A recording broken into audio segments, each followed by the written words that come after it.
Have you seen the Steambird? It seems Fontaine has been celebrating some kind of festival recently. Things are looking pretty lively in the square. They even changed the banners. Huh, there are a lot of people holding cameras. Oh, and they've got candy and snacks too! Looks like everyone's having a good time. Let's go and have a look for ourselves. Should I? Seriously? But, Mr. Morris, I don't understand, sir. How can you only be telling me this now? I'm afraid that there's nothing really I can do. I'm really facing a crisis. My hands are tied. But what about my film? Well, I'm afraid you'll have to come up with something on your own. Take it from me. Sometimes you just have to let things go. Same goes for this film festival.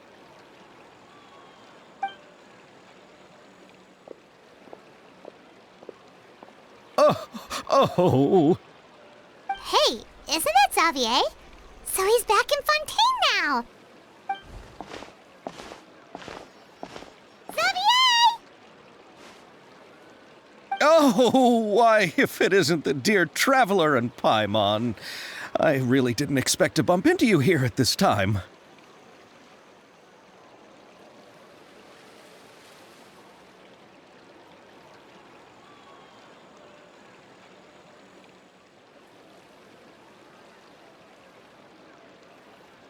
Well, I was doing just fine until I received some terrible news just now. The investor I was working with for my upcoming film has fallen upon some hard times and is no longer able to provide the promised amount of funds. Can't you just find a different investor? Unfortunately, that's not how it works. We had signed an agreement specific to the Fontanalia Film Festival, stipulating that I cannot work with any other investors until the festival is finished. The Fontanalia Film Festival? What's that? Oh, is this your first time participating in Fontaine's Fontanalia Film Festival? Then allow me to fill you in. The Fontanalia Festival was established to commemorate the legendary Loch Knights, who went on a quest to search for the Oceanids, and eventually welcomed the Hydro Arconageria. The holiday is deeply connected to the founding of Fontaine, as well as its unique laws and trials. It's one of the most important festivals for this nation. But what's with that weird expression on your face? It's like you're trying really hard to remember something. I was just trying to recall the exact description from the books, in order to avoid any unnecessary arguments over semantics. I usually try to recite things straight from the source. Well, either way, Paimon thinks she gets it now. It's just like the Windbloom Festival in Mondstadt, and the Lantern Rite in Lille. Yes, those are festivals of a similar variety. Who doesn't like a good festival? And just like those of other nations, Fontaine will hold a plethora of events around this time each year. To commemorate the Loch Knights, people will imitate them by putting on special costumes, raising golden cups, and going door to door asking for pure water.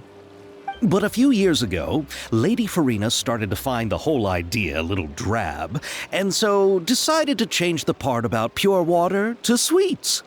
That really doesn't surprise Paimon at all. The whole thing seems more akin to a carnival now, and it's quite popular among the kids. Every year you can hear a bunch of them saying, "Trial or treat." Oh, that sounds pretty fun.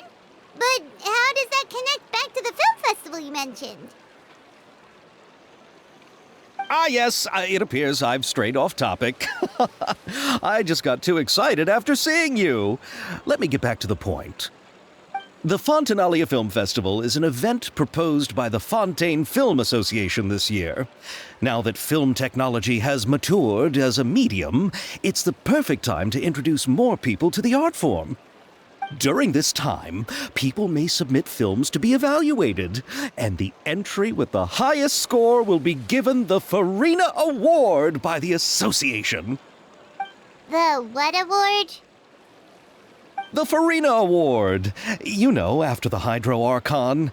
They coined it while Lady Furine was still in power, but even though things have changed, no one has made any motion to update the name. Perhaps everyone still thinks of it as a pretty appropriate name.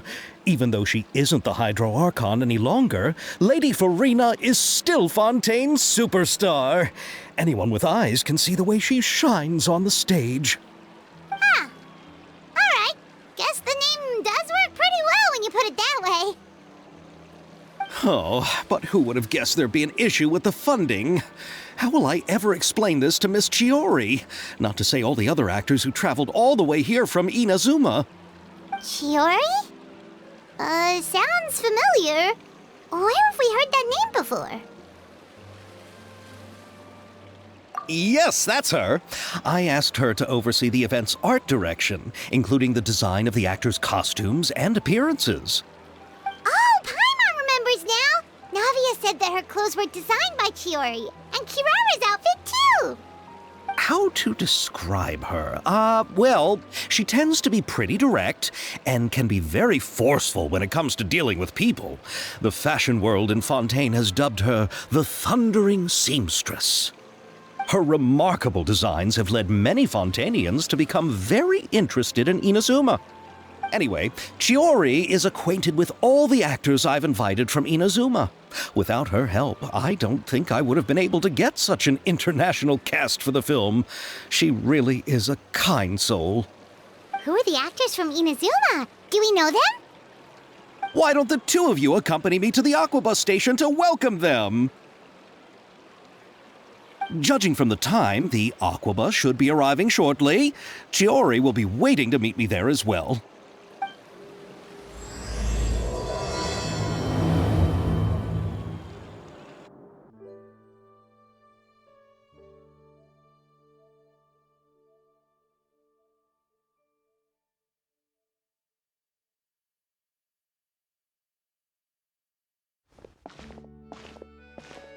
Miss Tиори? Your talk with the investor sure went fast. The aquabus hasn't even arrived yet. Oh? And who are they? Allow me to introduce you. This is the Traveler and Paimon. Pleased to meet you. Likewise!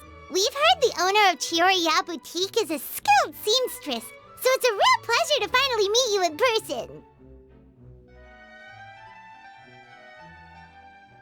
Thank you. I just wanted to make sure she wouldn't always look like a cat that had been unceremoniously dropped in a bucket of paint. So tell me, what happened? I can tell the conversation didn't go quite as expected.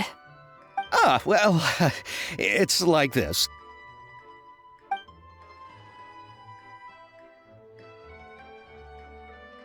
Ugh.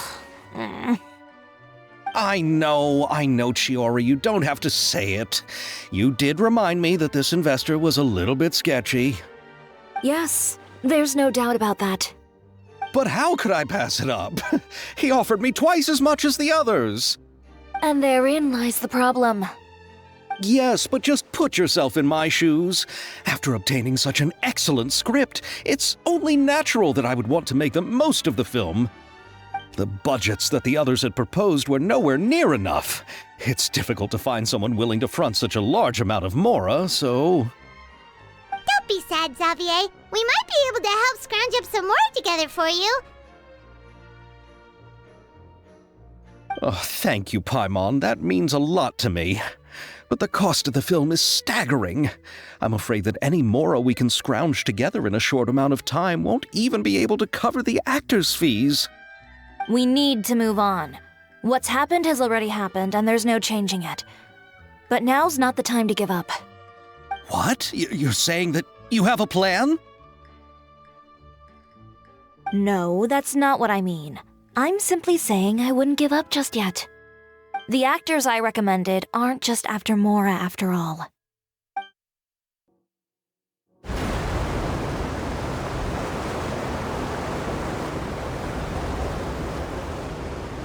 Really? Then where do you live? We Malazines live in Marcy Village.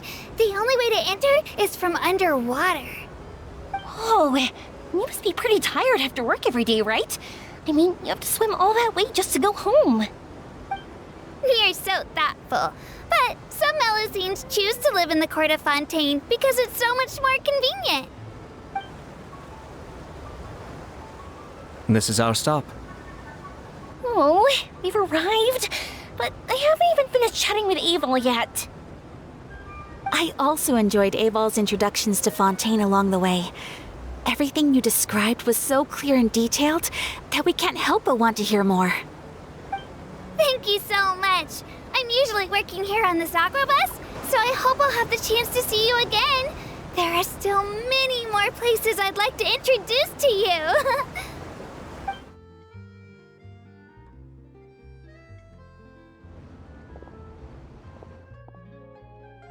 Welcome to the court of Fontaine.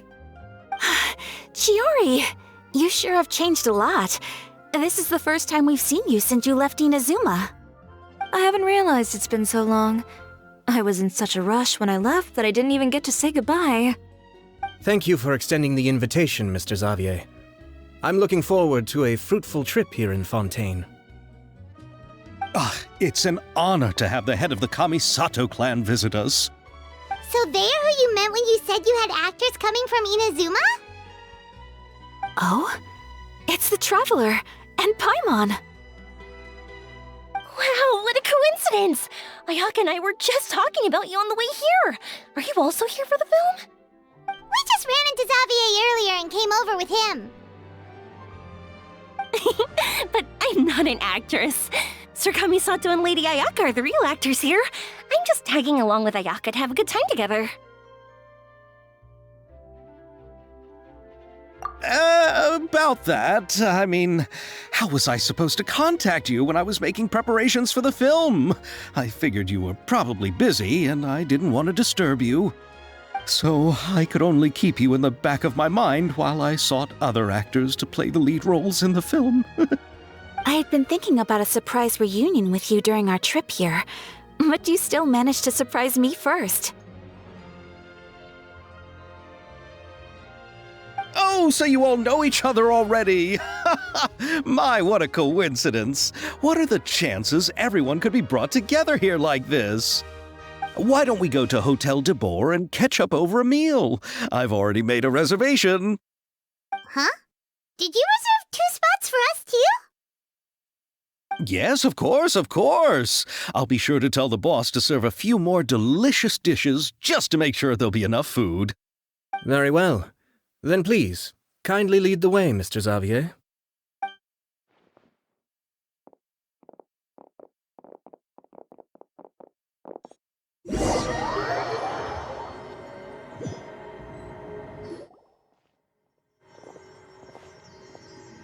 Wow, the buildings in Fontaine are so tall. Just look at how big they are. And there's the fountain that Aval mentioned earlier.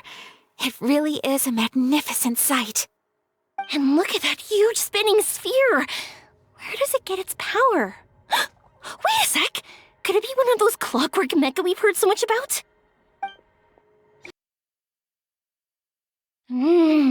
So this is what food from Fontaine is like. It sure is different from what we have in Inazuma. How should I describe it? It seems like you have to go through a lot more steps to make them. And the flavor has many layers too. Yes. When I first went to Inazuma, I actually thought the food there tasted a little too bland. It took some time for me to get used to it. Let's get back to the purpose of this trip for a moment, shall we? How have preparations for the film been coming along, Mr. Xavier? Well, I've already assembled most of the film crew. A lighting specialist, a prop manager, and a costume designer. I've also bought the copyrights from the novel's author. Oh, it's called The Two Musketeers, right? I read the script you sent me on the way here. The story is pretty good. Originally, I was planning to start filming as soon as Sir Kamisato and Lady Ayaka arrived in Fontaine, but I'm afraid I've run into a bit of a problem. Oh? What is it? It has to do with the film's investor, Mr. Morris. He suddenly informed me this morning that he's encountered some financial trouble and will be unable to release to me the amount of funding agreed upon. It's said that Fontaine's legal system is well developed. If he has violated the contract, then can't you simply take him to court over the matter? Well, I'm still more concerned about filming. Even if I were to take him to court, I'm afraid it would take months before the case could even be heard. Then, is there a way we could raise funds ourselves to solve the problem? I've considered that option too, but unfortunately, it's difficult to gather such a large amount of mora on such short notice. Besides, we have to consider the film festival's submission deadline. Mr. Xavier, if Ayaka and I were willing to perform for free, would that resolve the problem you are currently facing? What? No, out of the question. To have you come all this way just to act for free? Oh, no, that won't do. There's no need to worry, Mr. Xavier. My brother and I had actually intended to work for free after receiving your invitation. Inazuma has only recently reopened its borders, and needs to strengthen its relations and cultural ties with other nations. We didn't have many collaboration projects with Fontaine in the past, so we hoped this trip would serve as a good start for the future. Indeed. You could say that's the real reason why the Yashiro Commission agreed to come to Fontaine. I understand, but having you two act for free just doesn't seem right. Not at all. While we're officially here to conduct a cultural survey of sorts, we must express our sincerity if we want to establish formal cultural ties with your nation. This film will serve as proof of friendly cooperation and cultural exchange between Inazuma and Fontaine. It's my hope that the film can be finished and released as smoothly as possible. If you still don't feel comfortable with this arrangement, I would also be more than happy to be introduced to some other renowned individuals in Fontaine's literary and artistic circles. All right, I'll do as you say. Thank you so much. I'll make sure to cobble together enough mora now, even if it means selling my house, my camera, and every single family heirloom. Come on now, no need to go that far. I'll also help you out as a brand sponsor. Me too! Even though I didn't bring much more to spend on this trip, it's still better than nothing. You are too kind, all of you. I really don't know how to... Ew. Alright, enough about that. Now that we have Xavier's savings, my support, and 2 leads who are willing to act for free, I think we will be able to make this happen. So, instead of mora, you'll help with filming and production. Oh, but how can we help with that? We don't know much about making a film. Alright, pull yourself together, Xavier. Tell us if there are still any open positions left among the crew. All right. Let me think. We still need a camera operator, a clapper loader, and someone to manage logistics. I originally wanted to personally serve as director, but I've been too busy working as the producer. So the positions of director and director's assistant will also need to be filled. Paimon knows what the director and the logistics support person do, but what's a clapper loader? The clapper loader is responsible for using the clapper board to record and organize the information of each shot when the camera operator begins shooting. The work requires both patience and careful attention to detail. A clapper board? Oh, you mean the thing they hold that goes clap whenever they start filming? Yes, that's right. Are you interested in that job? For sure! Paimon's always wanted to try that! Alright, then you'll be our clapper loader. I can find someone from the store to help with logistics. What do you think, Xavier? Oh, fine by me. As for our camera operator, I was thinking of letting the Traveler take the role. Oh, she's great when it comes to using a camera. Paimon can't even count how many things we've taken photos of during our journey. Yes, that's also what I was thinking. I noticed the Traveler had an eye for photography and composition when we worked together previously. I'm sure that's due to the Traveler's journey across Devat and all the places they've seen. After so many adventures, using a camera must be second nature by now. What do you say, traveler? Are you interested in the job?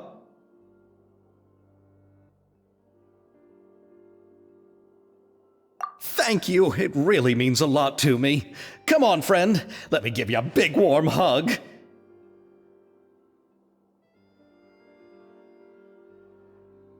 So all that's left for us to find is a director and an assistant. Oh, me! I want to be the director's assistant. All we need to do is help the director, right? I can handle that. All right, then all we need is a director. Oh, all the well-known directors in Fontaine are probably also busy working on their own films these days.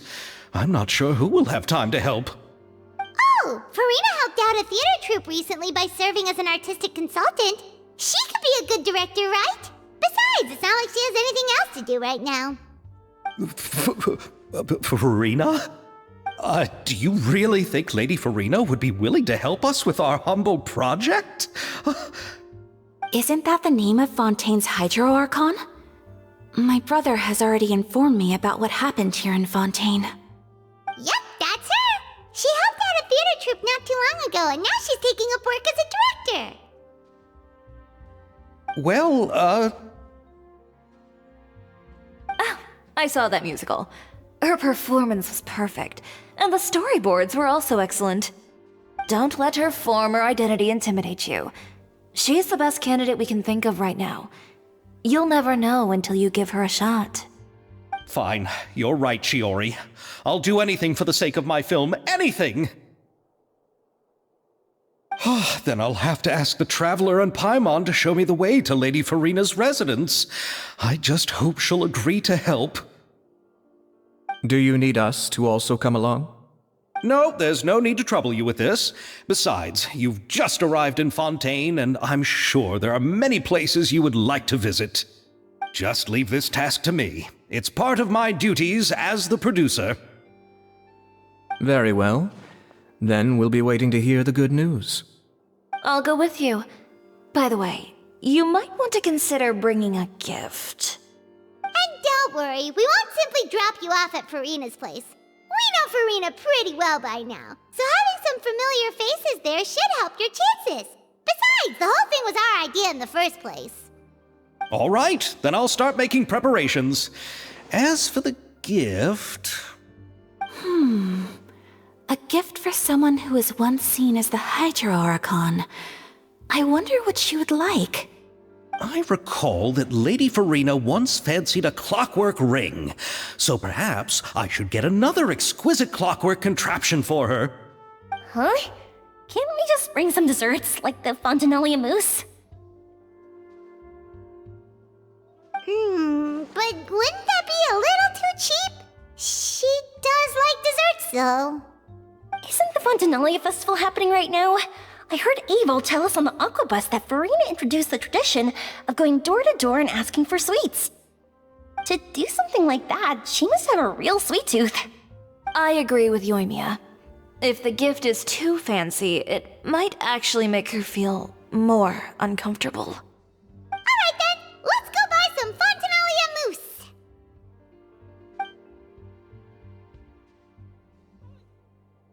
But will that really be enough? We'll be asking her to do a lot of work, you know. You're right. We need to further sweeten the deal. Huh? You want something even sweeter than Fontinalia mousse? Yes, we'll need a gift that's sweeter than any dessert in the world. But what could that be? Your words of praise.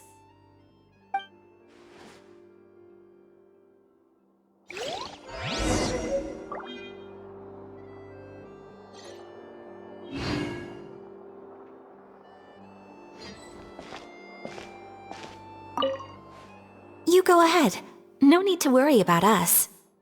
Oh, I hope Furina will like the gifts we prepared. Oh, and if you still think we should get something else for her, just let me know. I should be able to make some fireworks.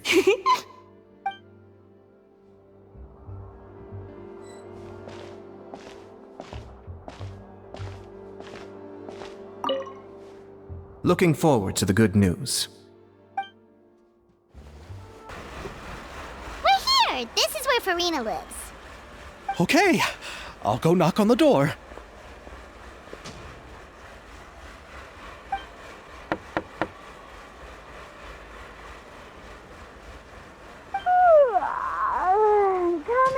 Coming.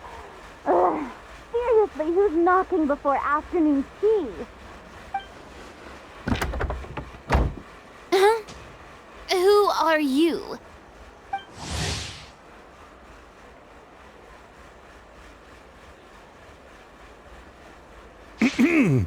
Lady Furine, please allow me to introduce myself. I am Ksavье, a film director. Hello. Oh, is that the traveler in Paimon I see behind you? And who's this? I'm Tiori. Ah, the one from Chioria Boutique. Hello, hello. So, what are you all doing here? Do you need something? Did you just get up, Furine? It's already past noon, you know.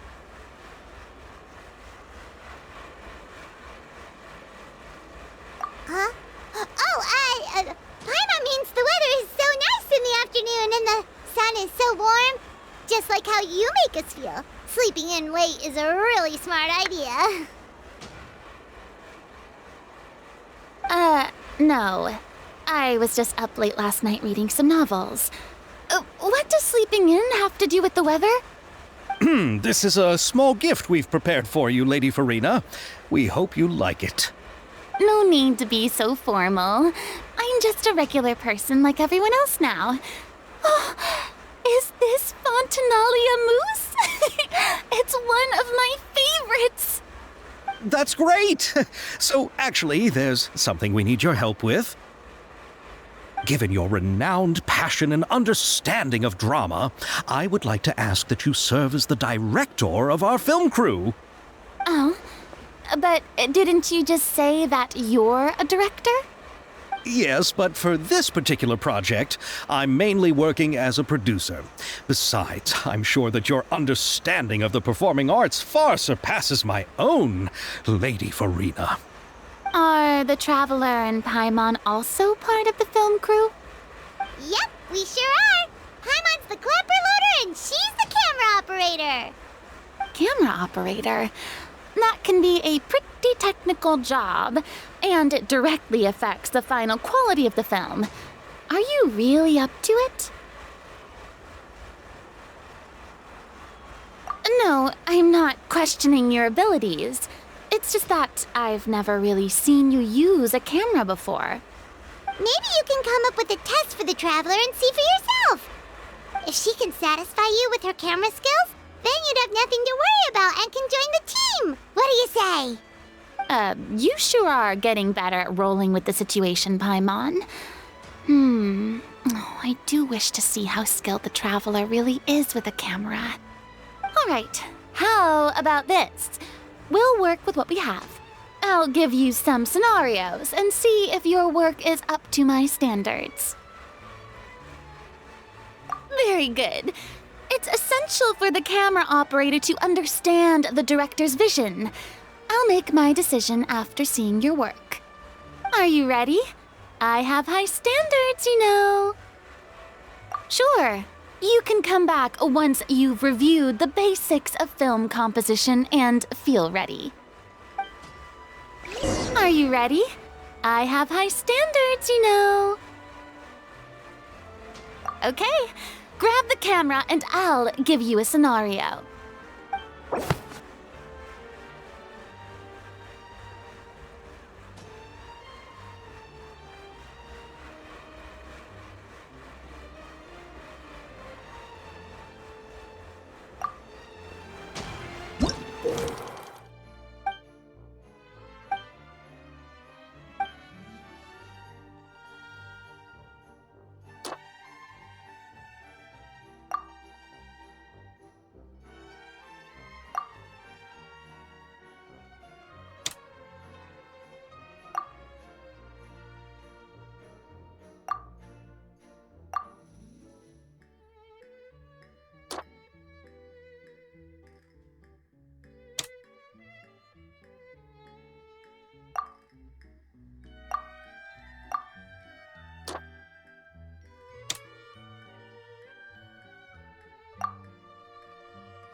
Oh, it appears that you have more skill than I thought. All the shots had a great composition, and I could really feel a connection to the characters and their lines. Yeah! Does that mean you agree to be our director, Furina? Did you think I would agree just like that? After our performance of The Little Oceanid, I've begun to make a name for myself again, you know.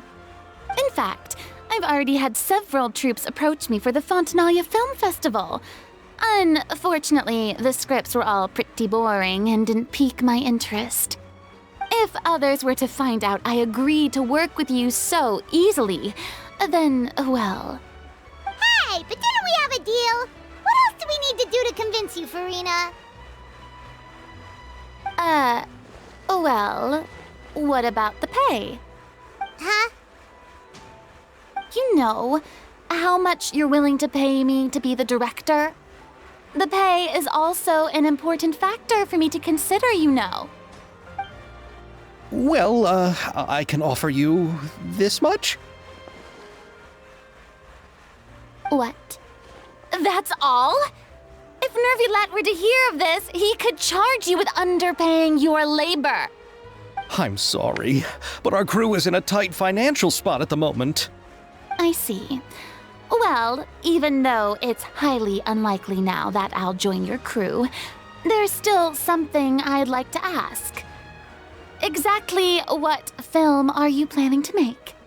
Oh, our script is an adaptation of The Two Musketeers. Huh? Wait, you mean the suspense thriller novel that was a #1 bestseller?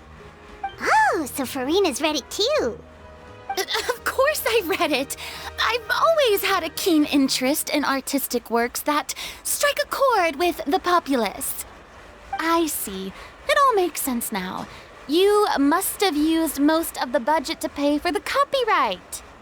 Not really. The novel's author transferred the copyright to me practically for free once he heard that I wanted to make a film adaptation of the story.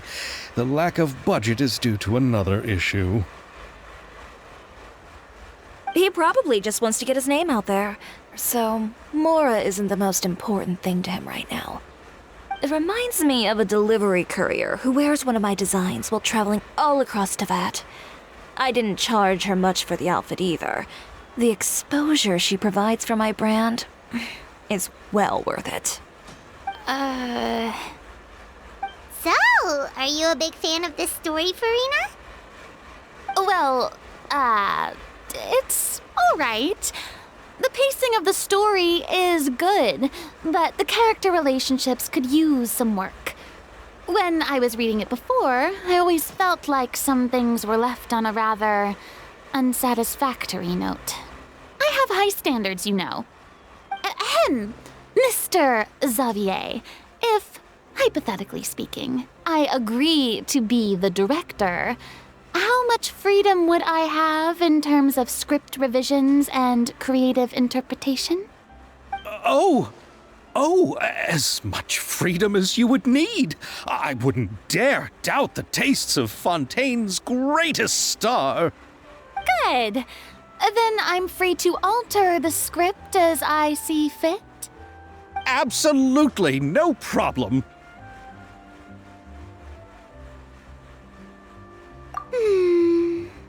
All right. It seems that your crew really can't go on without my care and direction. So, you agree? Yes, I agree. Although the pay is well below what someone of my caliber deserves, a great script calls for a great director. I mustn't let a perfectly good story be ruined due to lack of funds. If you have fine cheese and bread, you wouldn't just let it sit on the counter and get moldy just because you lack an oven, right? Oh, Hydro Archon above! I'm not dreaming, am I? Somebody pinch me. There's no more Hydro Archon, you know. And it's still a little early to celebrate. There's a lot that goes into shooting a film. Although the trickiest tasks of finalizing the script and casting the actors have already been taken care of, we'll still need to reserve filming locations. Not to say set up lighting and props. And by the way, since we'll be filming The Two Musketeers, we'll need to find an action choreographer. Ideally, a professional who has actual experience with muskets. Yes, I've thought about this as well. I was hoping that you might know someone who could handle the job. Me? If this was before, I could have simply asked Florand.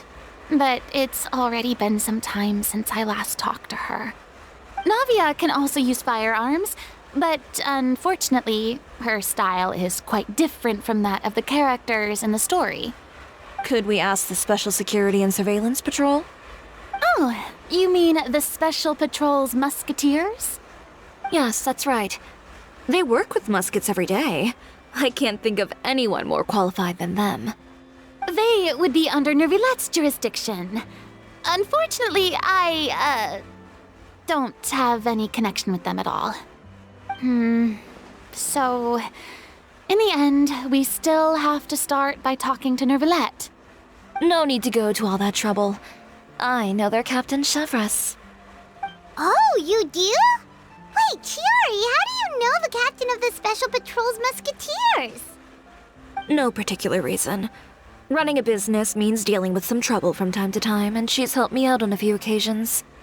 In return, I've helped her handle a few situations in which the Special Patrol couldn't get involved directly. So, we've gotten to know each other over time. So you're saying there's been times when the Special Patrol needed a fashion designer to handle a situation? Your work is becoming more and more mysterious. It'd be best to keep it that way. Anyway, enough about that. What do you all think about asking the captain to be our musket action choreographer? She sounds professional enough. She is a captain, after all. I have no objections.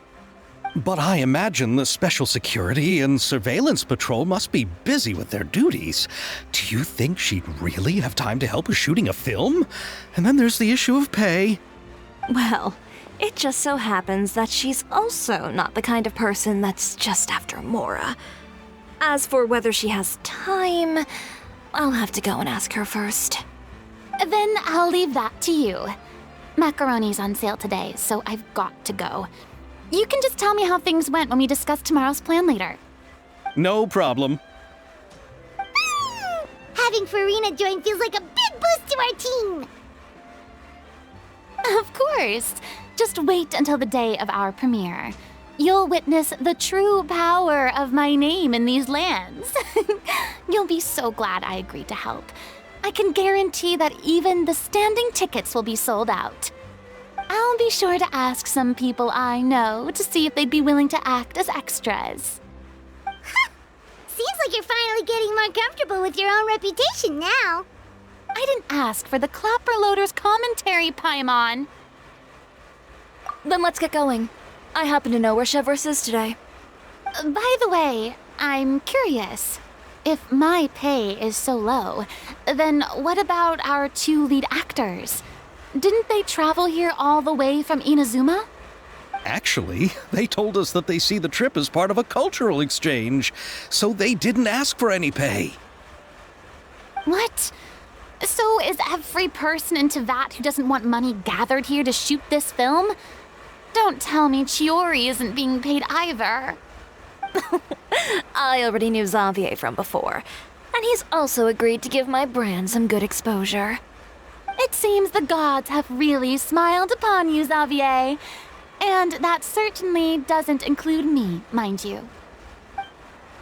Besides the macaroni, I should also pick up some tomato sauce.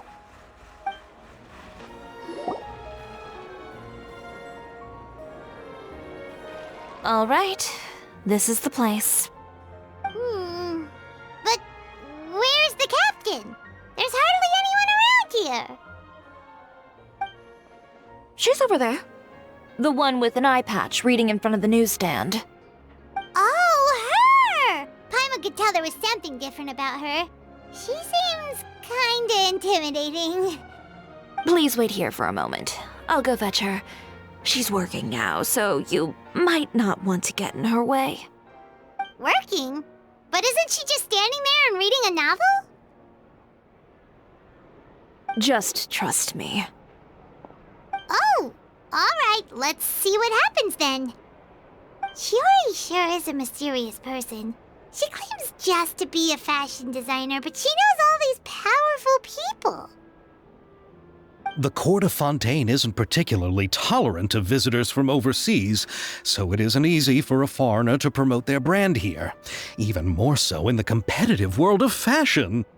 Even a local like me just trying to make a film has to face all kinds of challenges, so I can only imagine what Tиори has been through to get where she is today. I'm sure that having more connections has definitely worked in her favor. Reading on the job? Detective novel.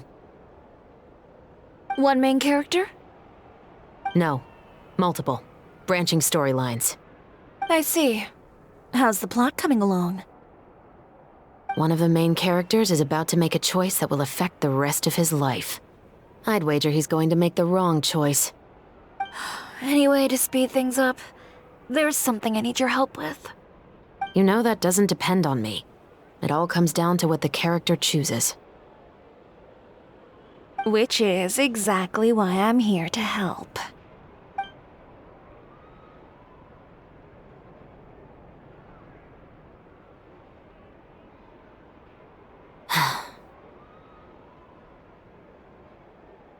All right. It appears he made the wrong choice in the end. Halt! Huh? What's going on? Hand over whatever you're holding. Oh, it's just a book. I didn't buy anything else. Then I'm sure you wouldn't mind letting me have a look. Excuse me, officer. I don't mind you standing around here, not purchasing anything, but I'd prefer if you didn't disturb my customers. It's bad for business, you know? Don't give me that act. You won't be able to get off so easily either. I am Ševrёz, captain of Fontaine's Special Security and Surveillance Patrol. I will say this one last time. Hand over whatever you're holding at once. And before you do anything unwise, let me remind you that I'll have you on the ground before you can even think about making a run for it. All right. I'll give it to you. But please let me say something first. If there's any contraband in that book, then the shopkeeper here is the one who slipped it in. I don't have anything to do with this. Why, you trying to leave me on the hook, huh? You were the one who said you wanted it. Save it for the interrogation room. Take them away, Letelier.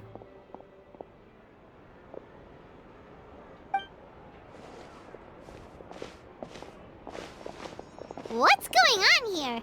One second you're reading a book and the next you're escorting people away. And who are... Oh! Aren't you the traveler who's been all over the papers recently? Tиори, I'm assuming what you wanted to ask me about has to do with them, right? Maybe I can let you in on what's happening then. Now that Vacher has been brought to justice, no new shipments of synth will be made and distributed to sellers. The Fontaine guards have been busy collecting the remaining synths still circulating on the market. Thanks to a tip from our reliable source here, this should be the very last batch. Oh, so you were pretending to read a book in order to catch the bad guys. Oh, Paimon almost forgot to introduce ourselves. Paimon is Paimon, and this is the Traveler and Xavier. Hey, I'm Ševrёz. You probably already heard me introduce myself, so I won't bother repeating it. Yeah, why didn't you make a move as soon as you had the chance? Were you worried that my intel wasn't accurate? No, I wanted to see if the shopkeeper would turn himself in first.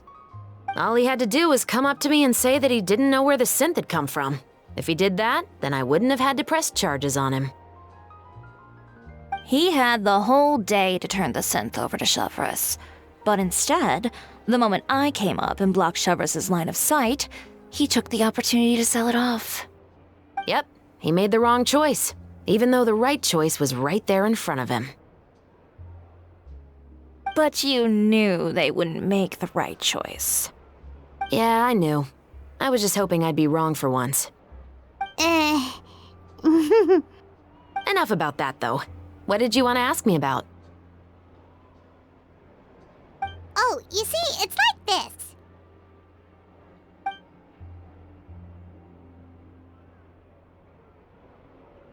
The Two Musketeers. You certainly have a good eye for a story. So what do you need me to do? Just be the action choreographer for the actors? Yes, that's right. I want to make sure we get all the details right. I want the actor's posture and understanding of firearms to be as realistic as possible. However, I'm afraid this work will require a bit of your time, since you'll have to be present whenever we're filming. Also, as for the pay... No need to say any more. I'll join. Huh? Just like that?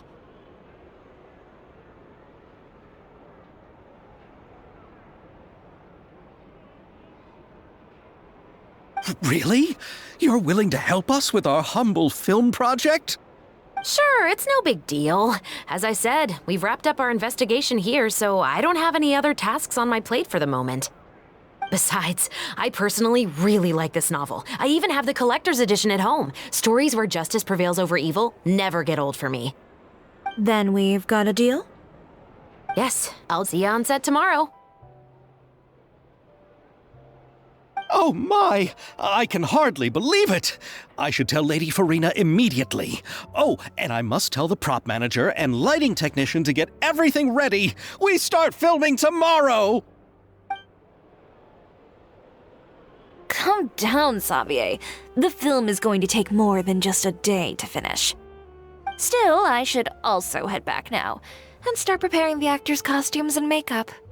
Alright, guess that's it for today then.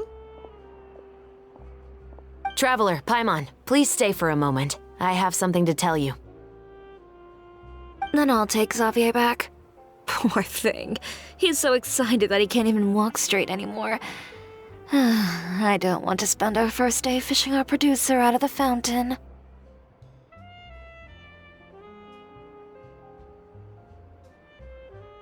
He'd better. So what did you want to tell us, Chevreuse? Have you read The Two Musketeers? The story is about a pair of children born into the household of a baron and their struggle to survive together and take revenge for their mother. They were raised at the baron's estate, where their mother worked as a maid. The two were illegitimate children that the baron had with the maid, so they were never treated well by anyone.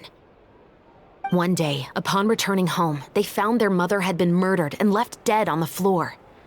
It was quite evident that the culprits were the other members of the baron's household, who never had any kind words to say to them. However, the baron was able to exert his influence and keep the whole thing under wraps. The mother's death was eventually deemed as a suicide, and there was no chance of bringing her murderers to justice. The two siblings decided to flee and someday avenge their mother. Many years later, members of the baron's family suddenly started turning up dead one after the other, all killed by gunshot. A rainbow rose was found on each of the victims' bodies, being the flower that the kid's mother liked best.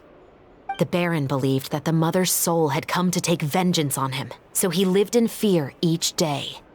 But it was actually those two siblings who had fled all those years ago. They relied on each other to survive and trained day and night, eventually becoming adept musketeers. They used all of their abilities to collect evidence and clues before executing their plan and exacting revenge on the baron. Their actions let the truth behind their mother's death be known to all. That's quite an exhilarating story. Yep, the baron got what he deserved for his evil deeds, and justice was able to prevail. It was just the kind of story I enjoy. Oh, so is that why you were so willing to join our crew, Chevreuse? You could say it was one of the reasons. Oh, you mean there were other reasons too? I've read the reports about you. Whether it was at the trials or when you lent your hand to resolve our nation's crisis, you've shown that you've got a strong sense of justice, as well as a great mind for deductions. Yes, you're as sharp as I expected. It seems you've experienced many similar situations before. There's been a recent murder case involving muskets. The perpetrator's methods appear to be very similar to what is described in the novel. Huh. Really? But Paimon didn't see anything about that in today's papers. The Marechaussee Phantom hasn't yet released any information to the public because the investigation is currently at a standstill. The murderer is extremely cautious. A murder involving firearms? But not that many people use those in Fontaine, right? Impossible. We perform a routine inspection of our firearms and ammo reserves every day. If one of the weapons had been fired, it would stick out like a sore thumb. Besides, I trust the members of my platoon. However... Well, that's all I can disclose about the case today. Huh? What do you mean? I hope you all can go back and get some shut-eye. You can decide tomorrow whether or not you'd like to join the investigation with me. I'm aware this might not be the ideal time to add more to your plate, but the more capable people we have, the better the chances that justice will prevail.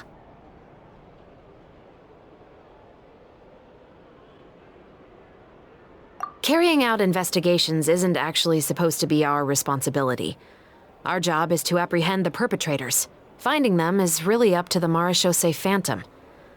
You could say I'm taking part in the investigation out of personal interest.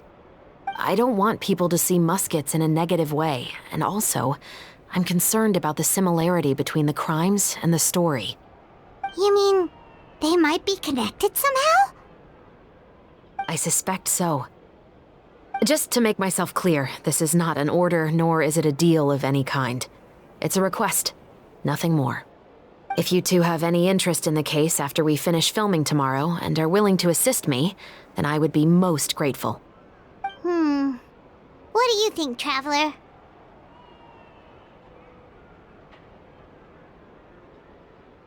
Yeah, you're right. Paimon's getting a little tired, too. We've really been hustling all day. You'd better head back and get some rest.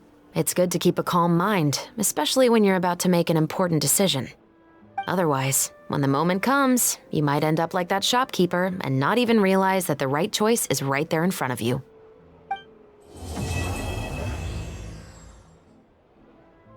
Oh, how lucky I am to have so many kind-hearted people assisting me. Yeah, just watch your step now. Everything I've been through is starting to pay off now. There finally is a light at the end of the tunnel. Ah, I see it now. What lies before me is a whole world of hope. No, what lies before you is the fountain.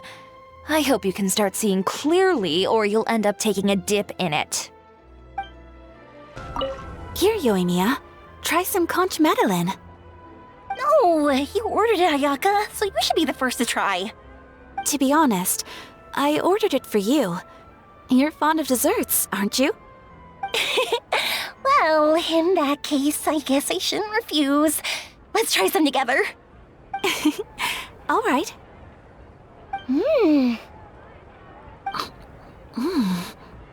This is amazing! Oh, the texture is so soft! You can feel the super rich aroma of butter as soon as you take a bite, and the aftertaste is pure bliss! Great. I'm glad you like it. I enjoyed it too, and I really like the swirly design. I've heard that it's supposed to look like a barrel conch. I've never actually seen one myself, but now I'm really curious about what it looks like. Hey, Ayaka, when you can find the time, would you like to go search for one underwater with me? All right. Why don't we go right after this? Great! Then that's a plan. There are so many places I'd like to visit with you. Indeed, Monsieur Nёvilett. I'd very much appreciate hearing your thoughts on everything we just discussed, including my initial proposal and the general direction of our potential cooperation. Your proposals are reasonable and quite well thought out. Your sincerity and wish for our mutual success was evident in your words, so there's no need to be so modest. Thank you. So, what's your decision? If you're asking for my personal opinion, I'm willing to cooperate in full based on my own opinions and my impression of Inazuma's culture. However, Fontaine doesn't run simply based on the feelings of one individual. I'm sure Inazuma must be the same. Everything must be done in accordance with the regulations that are in place. Yes, of course. I will submit a written proposal outlining the details of our potential cooperation to the Palais Mermonia within a week.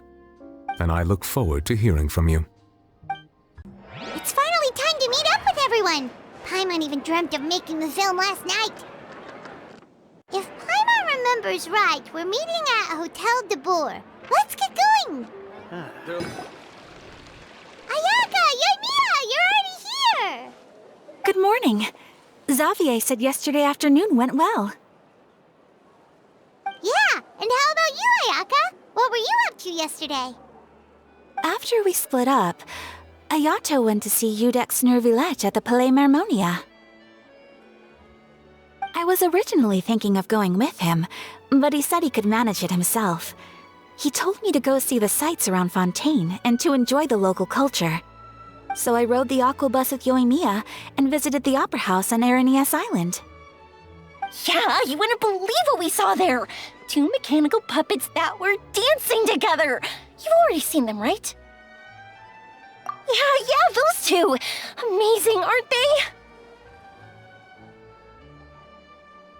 We sat and watched for quite a while. It was mesmerizing, like we could keep watching them forever. Oh, it was the same for us the first time we saw them, too! Afterwards, we went swimming at the beach! Well, diving, to be exact. It was the first time I ever breathed underwater! I held Ayaka's hand and we counted down together. 3, 2, 1, and then splash! We were beneath the waves. At first, I didn't dare to open my mouth. But once I couldn't hold my breath any longer, I decided to take a big breath in. Turns out the water wasn't as salty as I imagined. It didn't really taste like anything at all. Before I knew it, I was breathing like normal down there. It was an amazing feeling. Ayaka said I was too nervous and needed to loosen my grip. She got used to everything way faster than I did. I knew that the Traveler could do it, so I had no doubt we could do it too. That helped me feel at ease as soon as we dove in.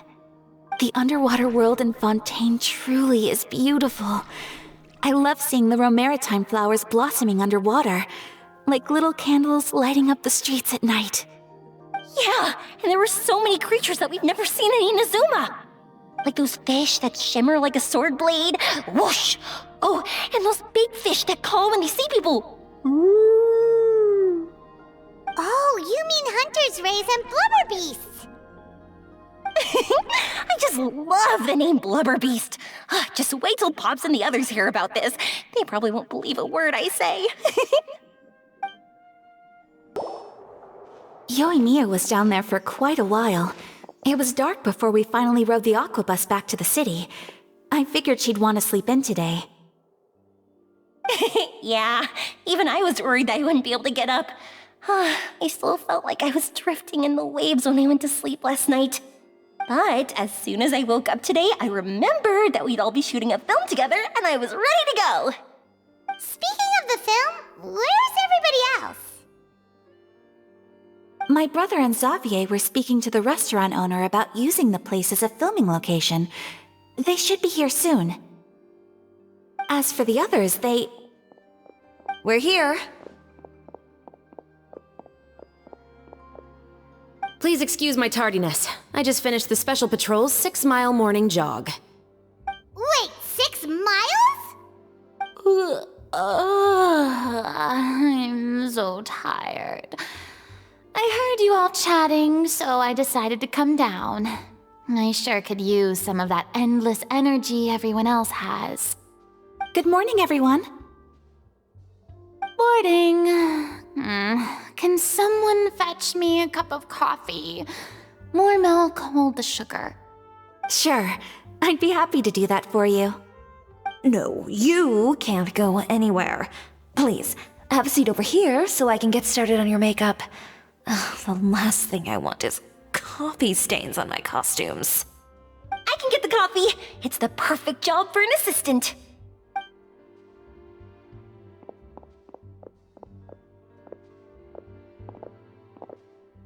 So much energy. Seriously, what's her secret? Oh, Yoimiya's always like that. But you sure look exhausted, Furina. It's because you're not used to waking up so early, huh? Of course not. I spent the whole night reading the novel from cover to cover, marking sections that either need to be omitted or adapted. Wow, Paimon didn't expect you to be so thorough. Well, I was the biggest star in all of Fontaine after all. It takes more than just a pretty face to earn a reputation like that. I know how to get serious when the situation calls for it. I went all out when I was acting as an Archon, so why wouldn't I do the same for my own life? Here's your coffee, Director Furina.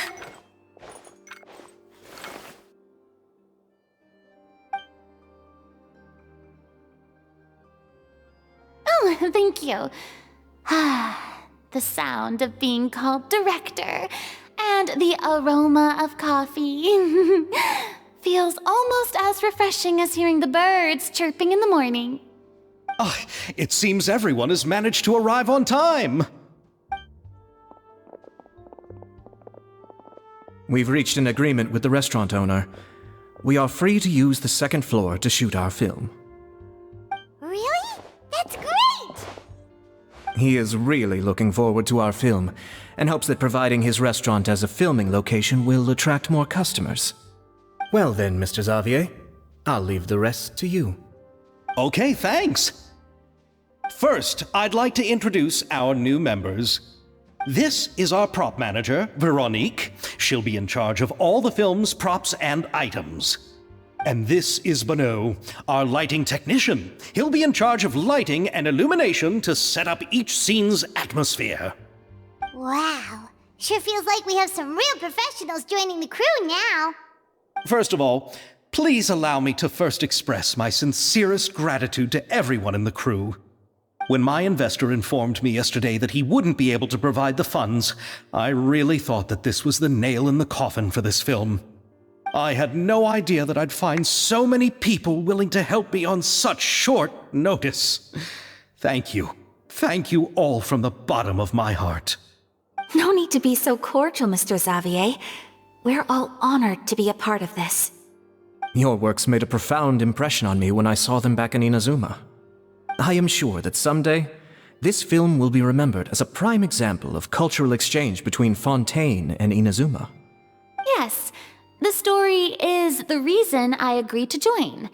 I can't bear to even imagine what this film would look like without the very best director. Anyway, I would like to make a promise to everyone that as the producer of this film, I'll do whatever I can to ensure that everything goes as smoothly as possible. This is not just my film. It also embodies the thoughts and feelings of every person here, as well as the endless effort we are about to pour into it. So, without further ado, the Two Musketeers will officially begin filming now! You may take it from here, Director Furina. All right, listen up, everyone.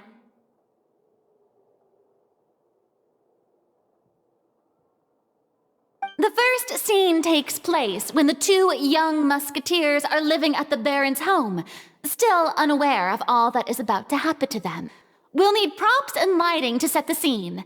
Our lead actors can go get their makeup done, and extras, please take this time to go over your positions. Whoa, seems Furina's really kicking things into gear as the director. I don't want anyone traipsing around the set like umbrella finches. All right, cameras will start rolling as soon as the set is ready. Let's make a film that'll make some serious waves in Fontaine. Not the kind of waves that drown people. I mean, the good kind of waves. Seems like she's still a bit traumatized by that.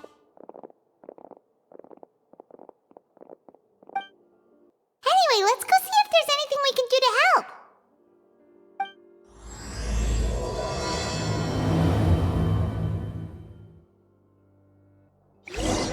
Help here. Why don't you try asking someone else?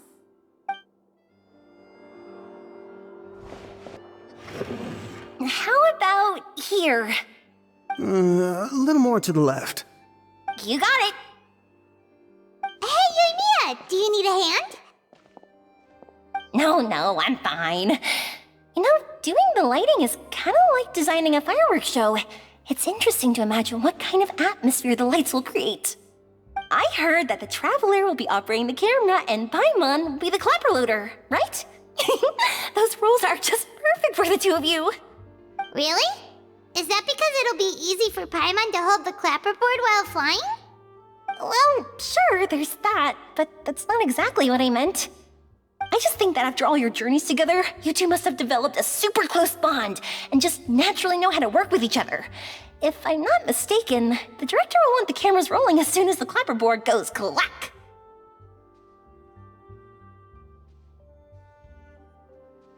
Oh, I see!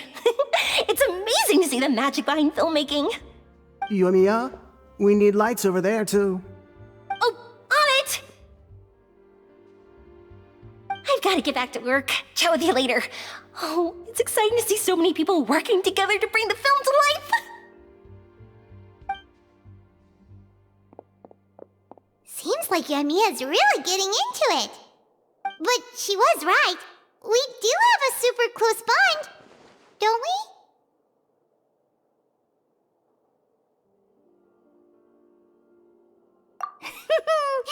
Paimon's really happy to hear that.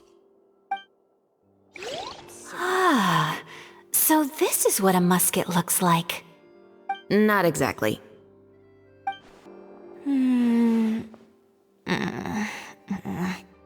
Ayaka has mentioned you to me before. She said that you two were great friends when you were kids. No talking. I'm thinking about how to do your eyeshadow. Ah, yes. To help me really look the part. To achieve a more young and naive look for this scene. Are you saying the wrinkles around my eyes are too deep? You just have too much of a calculating look in your eyes. You sure don't mince your words. It seems you really haven't changed much. Quiet. So, this is a real musket? No, it's just a prop weapon. Not bad.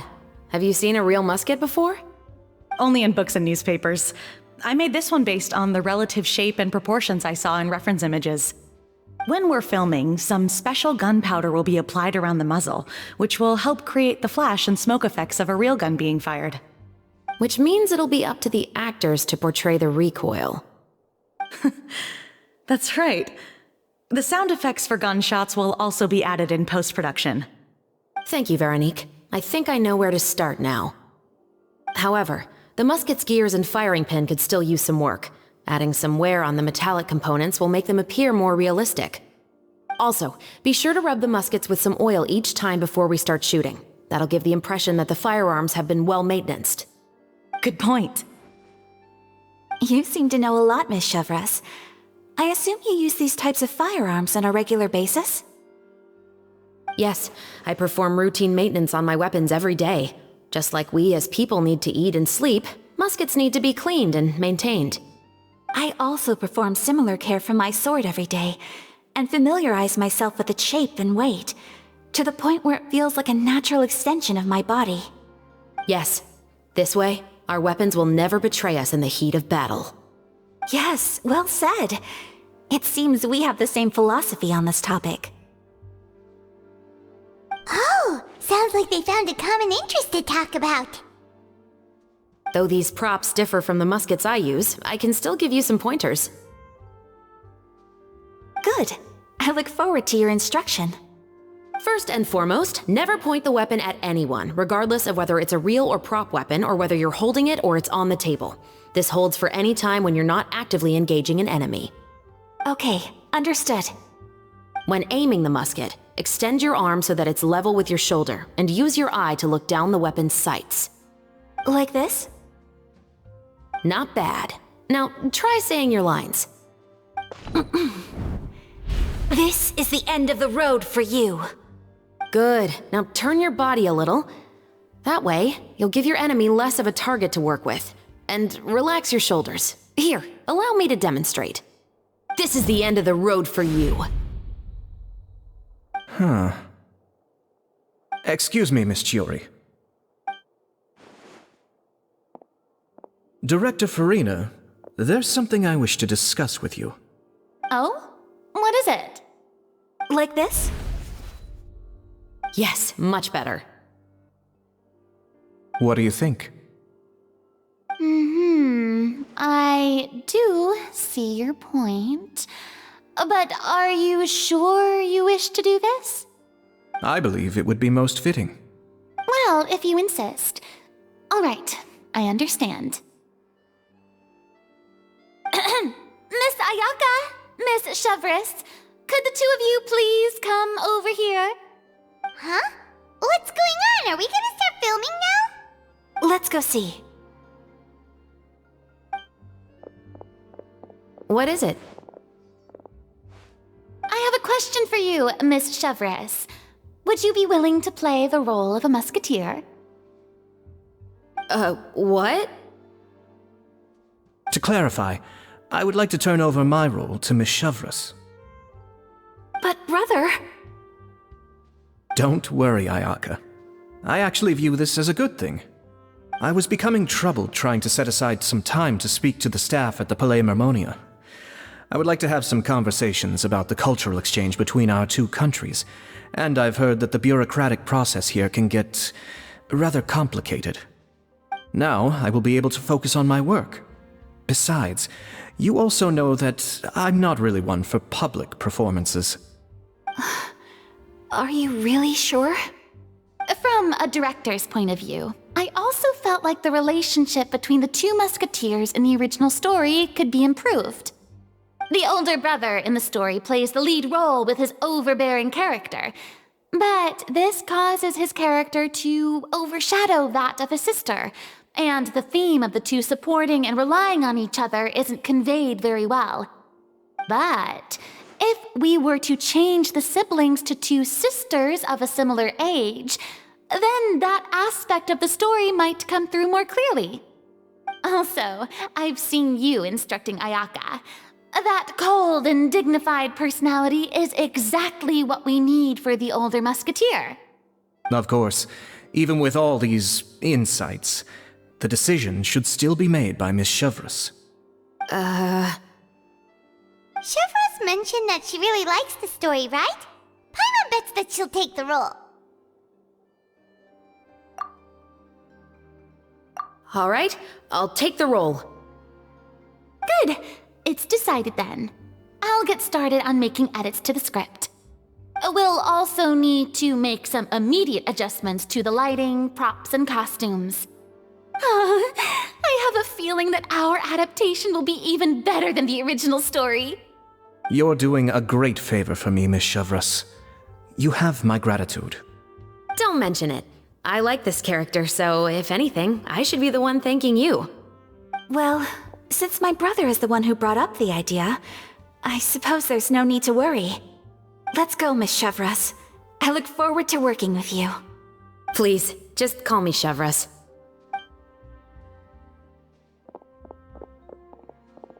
Seems like you're really going out of your way to solve the problem I was having with your makeup. Surely you jest, Tиори. I assure you that I was mostly motivated by a desire to spend more time on formal business. Oh, come on, you really think I'd buy that? According to what I've heard from Аяка, her brother is someone who can juggle 10 different matters at the same time. I'm sure you have other reasons for backing out. Perhaps. Аяка always said she wanted to go out and see more of the world just like the traveler.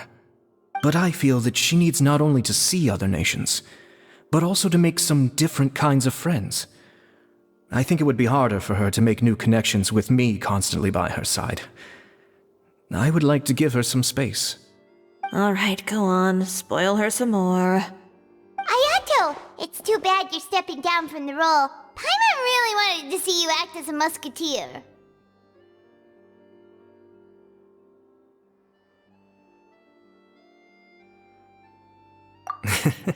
No need to poke fun at me. I'd wager that you also felt that I wasn't the best candidate for the role. fun to imagine you saying those lines.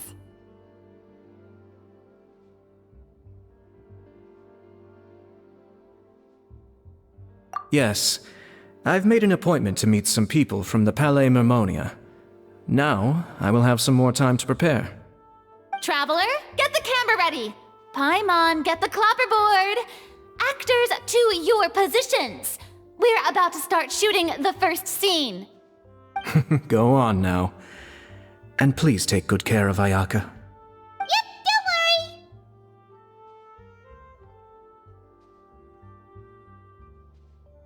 Thank you. I look forward to seeing the film when it's finished. All right, now that we're all here, let me help set the scene for everyone.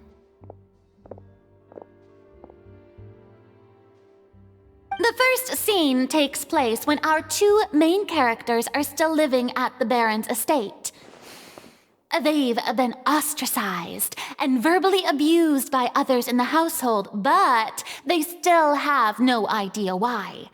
We want to capture how naive and innocent they are, despite their pain. Chevreuse will be playing the role of the older sister, Tulip, and Ayaka will be the younger sister, Iris. Be sure to get close-ups of the main characters at the right moment. Silence on the set! Lights, camera, action! Let's go! Tulip, Mother's been out for quite a while now. Perhaps she went to pick some flowers on the way home. You know how she loves flowers. Iris, Tulip, I'm home!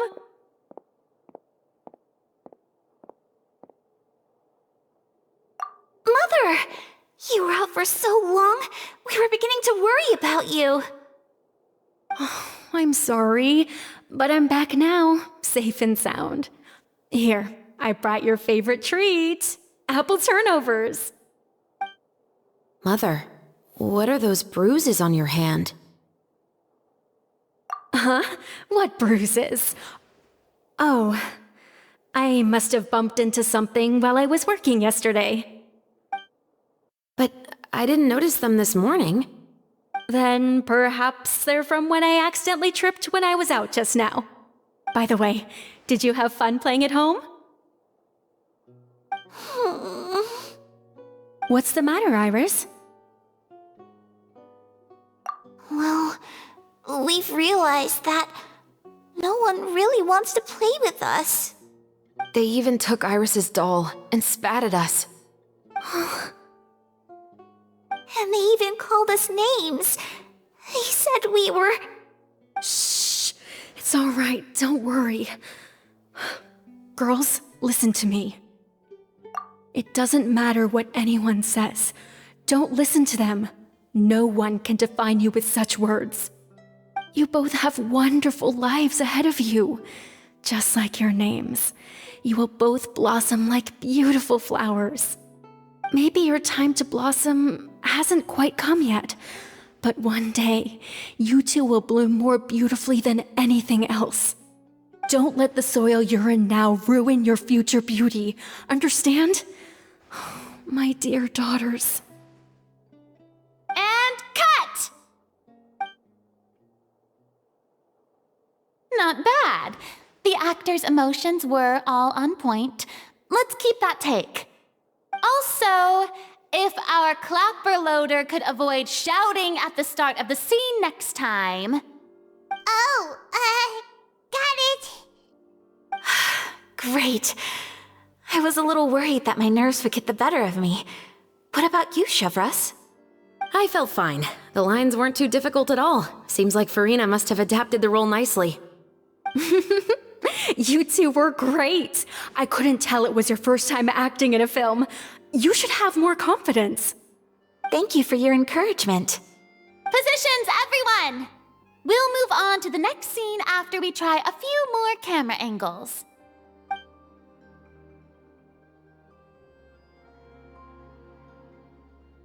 This scene is when our two characters return home, only to discover their mother has been murdered. Ready? Lights!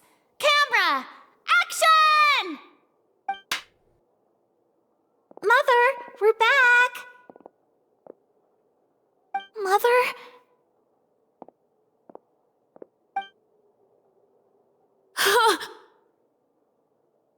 What's wrong, Tulip? Iris, stay away! Huh? Why? What's... Mother! Mother... She's... Huh? There's poison in this cup. Huh? I could have sworn I've seen this kind of cup before. Those aristocrats. They didn't even try to cover up their actions.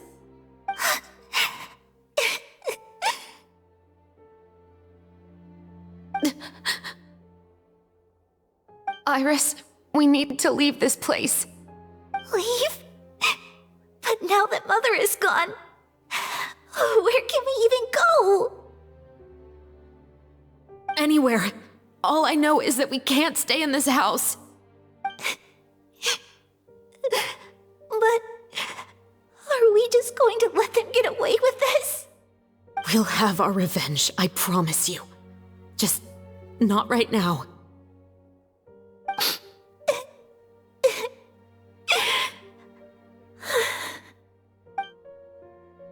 Come on, let's go. No, wait. We can't just leave Mother here like this. At least let me leave this rose with her. That's why we went out in the first place. To buy her this flower. All right. Goodbye, Mother. We'll avenge you. Someday. And cut! Beautiful! Great performance! Oh my, you're so amazing, Ayaka! And were those real tears I saw? How did you do it? I was surprised too. Thank you for the kind compliments. Actually, as soon as Director Furine said action, I told myself not to think about anything. I just felt the weight of the moment and became the character. It's quite similar to practicing the art of the sword. You clear your mind and focus only on what's happening in front of you. Ayaka's performance was amazing. Have I discovered an acting prodigy? Pipe down, everyone! We need to move on to the next scene!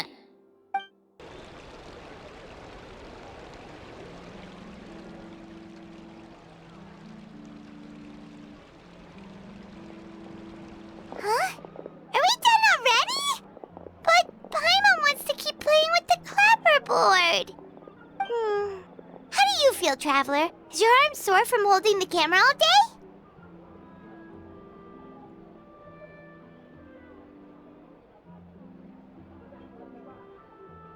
Good work, you two. You too, Shevrёz. You were quite the actress today. I've read this novel many times before. I have a good grasp of my character's mindset. Anyway, do you remember my request from yesterday? Oh, right! We were having so much fun that Paimon nearly forgot! You have a case where the murders seem really similar to the cases in the novel, right? So, how are they similar exactly? In the story, the main characters grow up to become two musketeers, always using their guns to carry out their revenge. And on each of the victims, they place a rainbow rose as a signal that they've returned.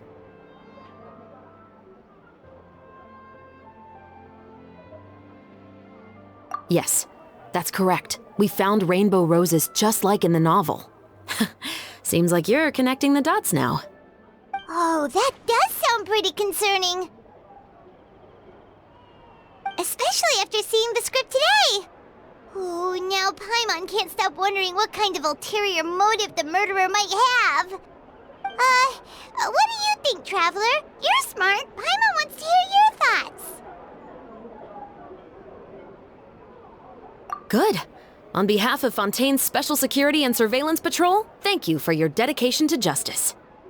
There's no time to lose. We should start investigating right away. Follow me. Huh? Right now? But we just got done filming all day! Paimon's so tired! The most valuable intel always comes after nightfall. They are like small, remote islands in the middle of the sea. If you don't stay vigilant, you will pass right by them in the fog. That's how one of my favorite books always puts it, at least. So, where are we going right now? Let's start by checking out some workshops that sell mechanical components. If the culprit is making their own weapons, it's very likely that they'll visit those sort of places. Welcome to Le Show's Clockwork Workshop. How can I help you? Hello.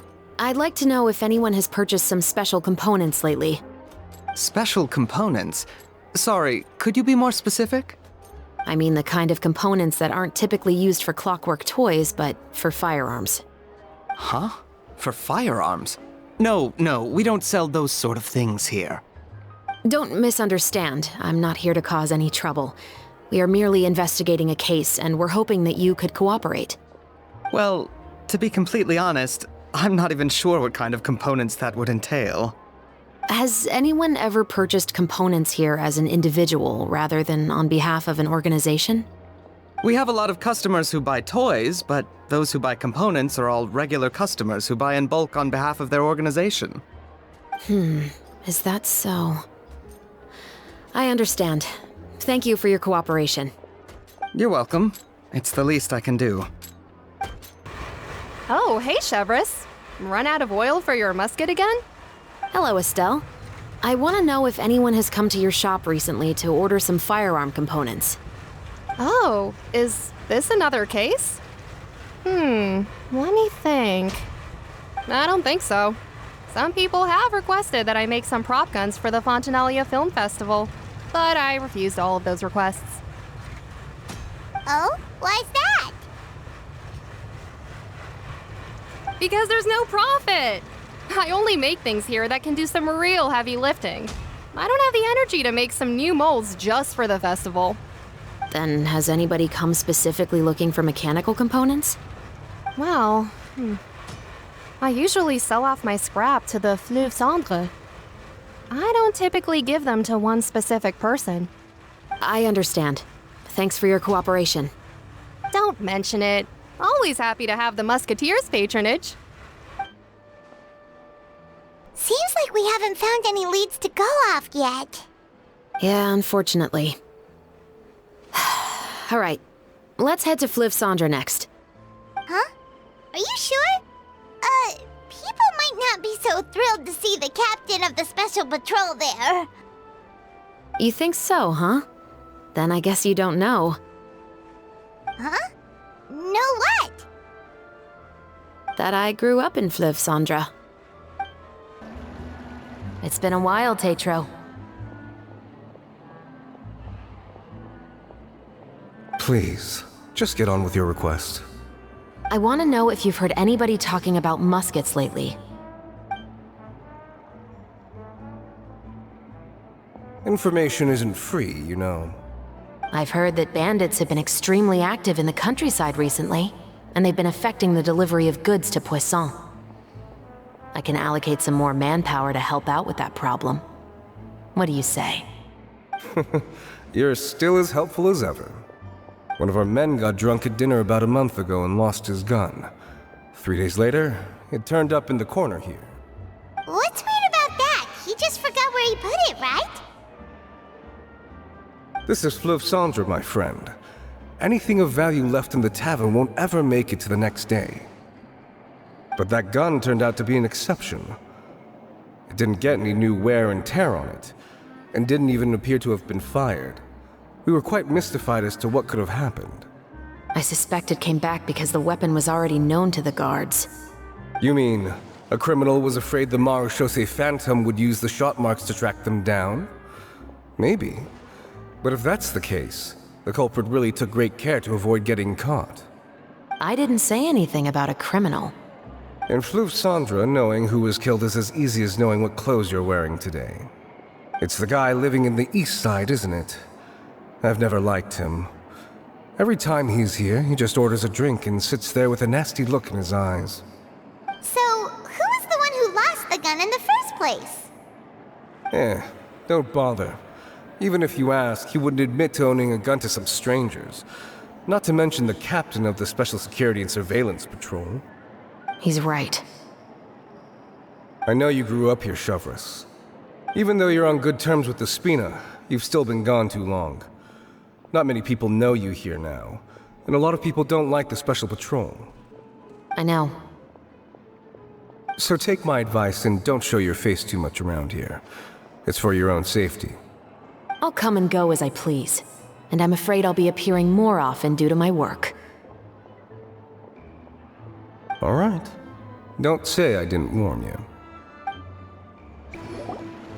Hello, I'd like to ask some questions. I don't know anything. Don't worry, I'm not here to arrest anybody. You say that now. It's the truth. Here, take this as my guarantee. Wait, did Paimon just see what she thinks she saw? Is the captain of the Special Patrol bribing a citizen?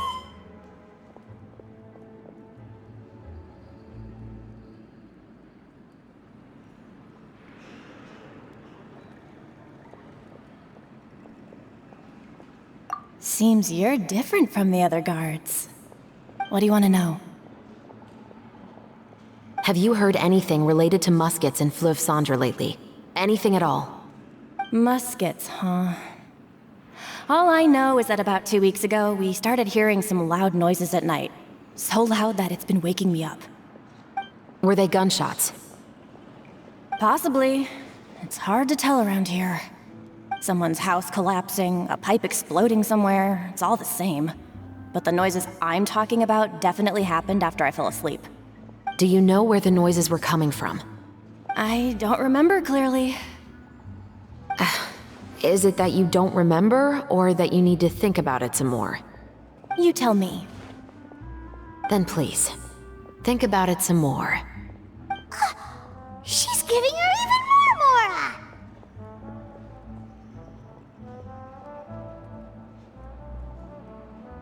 The noises came from the end of the Southern Waterway. I came out and had a look for myself and I wasn't sleeping well, but I didn't dare get too close. That's all I know. All right, I'll take your word for it. Thanks for the pâte de fruits.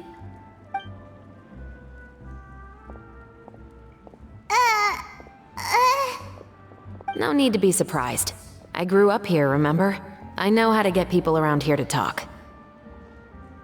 My apologies, I'm all out of sweets. Though I do have some other tempting snacks in my custody. Fries, fried chicken, and even onion rings. But taking care of junk food is my responsibility. You're better off sticking to your normal, nutritious diet. Now then, let's keep going. What's all this? Some broken planks and barrels, as well as some liquor bottles? Yes, but have a closer look, Paimon. Hmm? Even though somebody has purposefully tried to clean them up, these are obviously marks from musket bullets. In other words, someone was here trying to improve their shot. They were using the barrels and bottles for target practice. Oh, could it have been the killer? Your guess is as good as mine. Although many people at Flёv Sandr own guns, few hide the fact from others. And even fewer would go to such lengths to hide markings from practice shots. Anyway, let's go. There might be more to this.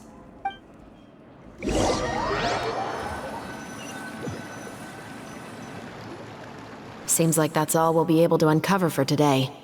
Paimon feels like we managed to learn a lot more here than up on the surface. Yes. Assuming that everything we found is indeed connected to our suspect, then their timeline was probably something like this.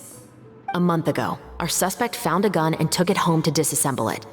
Once he'd figured out its mechanics, he brought it back. In the following weeks, he used some parts to create his own makeshift musket, and took it to the Flёv Sandr for target practice. Then, a few days ago, he found his target and carried out the murder. Once the deed was done, he left a rainbow rose on the body, just like the scene in the novel. That all makes sense to Paimon, but we're still no closer to figuring out the killer's identity. The deceased was a resident of Flёv Sandr. It's said that he was a poor, solitary man.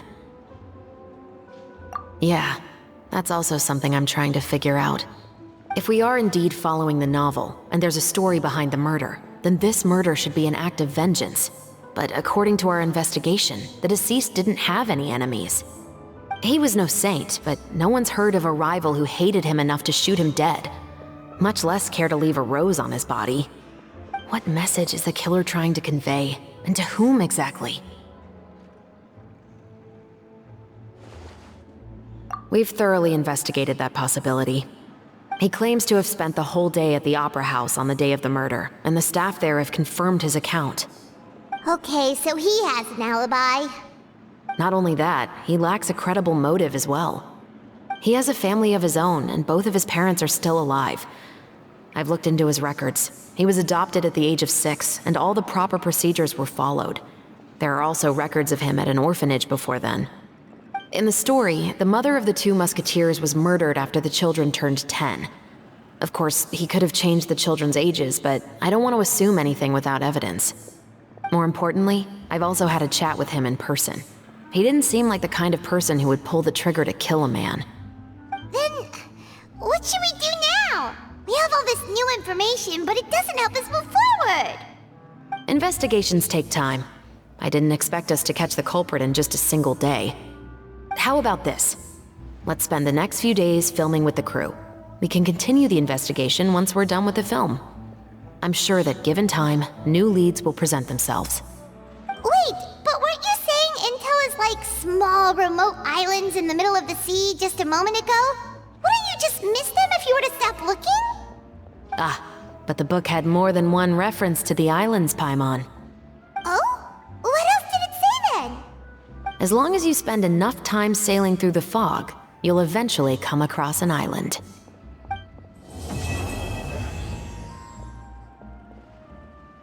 What? Never thought that the captain of the security and surveillance patrol could come from the Flёv Sandr? You mean rising through the ranks? It was a struggle, for sure. But as long as you can distinguish yourself through your accomplishments and skills, you'll eventually be recognized for your worth. If you look at it another way, my life at Flёv Sandr has actually taught me a lot of valuable skills. Skills like how to barter with criminals or how to think in their shoes. Of course, I'd appreciate it if you could keep this a secret between us. It's filming time again! Our schedule is jam-packed for the next couple of days, too. We've got so many different locations and sets to cover. Anyway, let's head out and meet up with the others. But none of them believed me.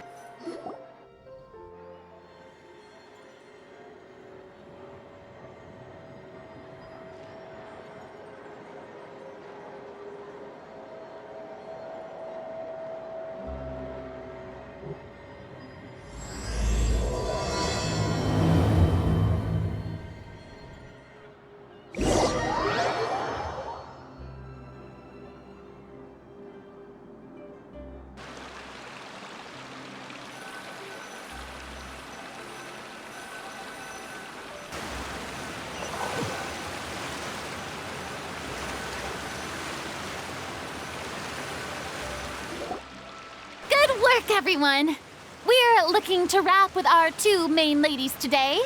I can already smell our success. What do you mean, looking to wrap?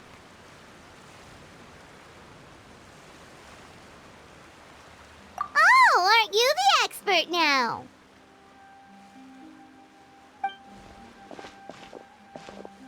This upcoming scene is the 2 musketeers' final confrontation with the Baron. There will be quite a bit of action, but no choreography beyond what we've already rehearsed. Anyway, get ready. Lights, camera, action! The view is beautiful tonight. It reminds me of that fateful night 10 years ago. And now that I've said it, I can even make out the faint fragrance of herbal tea in the air. Enough, villain! It's time that you pay for the death of our mother! My dear Iris, have you forgotten your manners? How can you speak like this to your own father? I'd sooner swallow all of my teeth than call you father. What did I expect? Seems the daughters have turned out to be just as obstinate as their foolish mother.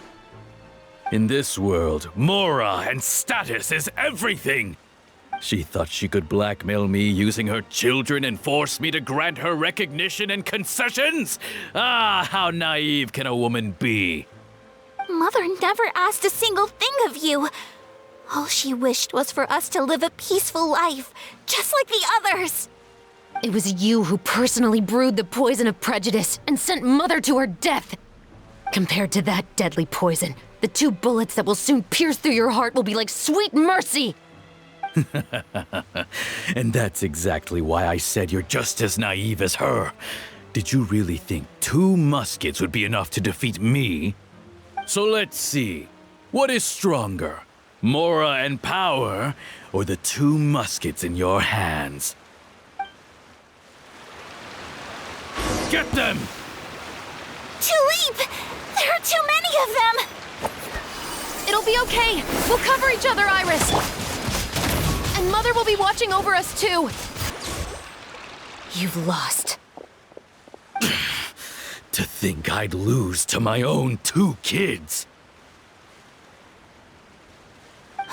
We are no children of yours, and we'll never call that place our home. Then tell me, what did you do all this for? You lost your mother, and will soon kill your father as well. What will you gain in the end, other than sentences for your crimes? We will gain our long-awaited justice.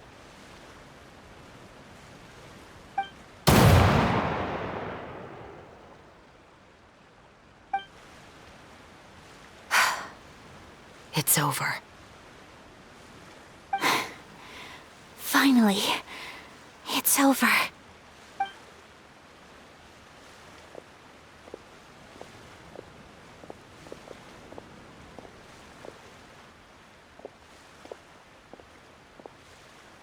So, where will you go now, Tulip? I'm not too sure, Iris. Maybe somewhere with lots of flowers? After all, Mother always did love going where the blossoms were. What about you? I want to go visit Mother's grave. Yeah, that's not a bad idea. Huh? Tulip, look! What is it? It's Mother's favorite. The rainbow rose. Look, it's blooming again.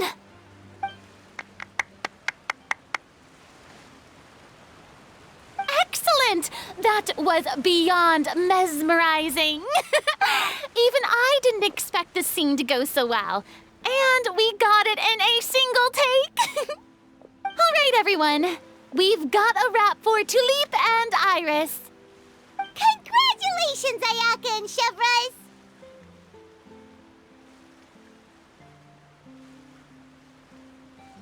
Thank you.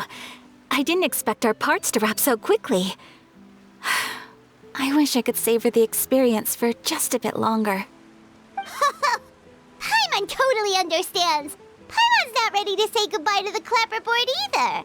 Filming has really been a lot of fun. You were great too, Chevreuse. The way you said, long-awaited justice. It gave Paimon chills.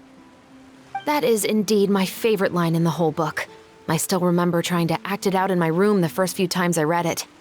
Whoa, Paimon would have never guessed you're that type.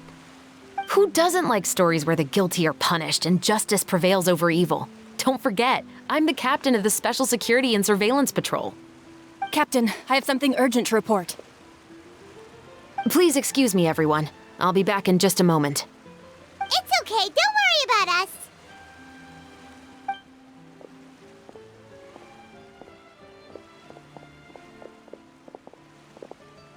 Oh? Was she whisked away by work already? I was just about to tell her how great she did. It seemed like some urgent official business. Then perhaps we should thank the stars that we were able to wrap both of your parts so quickly today. Switching around the filming schedule would have been a real pain.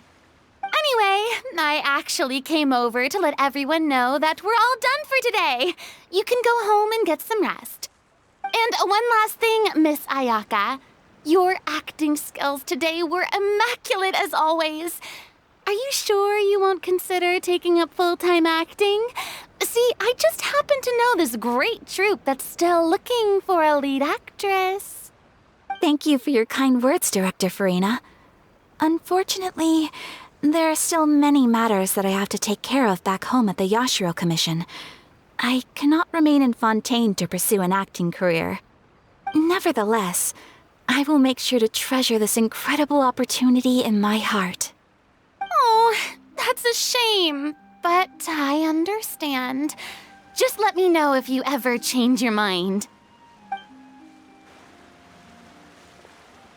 I believe it's also about time for me to take my leave. But hopefully I'll see you on set over the next few days. Even though my part's wrapped, I'd still like to swing by and help out the crew. See you tomorrow, Traveler and Paimon. Yep, see you tomorrow! Well, what should we do next? Maybe we'll go investigate the case some more with Shevrёz today. Traveler, Paimon, please come with me. Huh? Where are we going? You could say that our ship has finally chanced upon one of those small, remote islands of intel.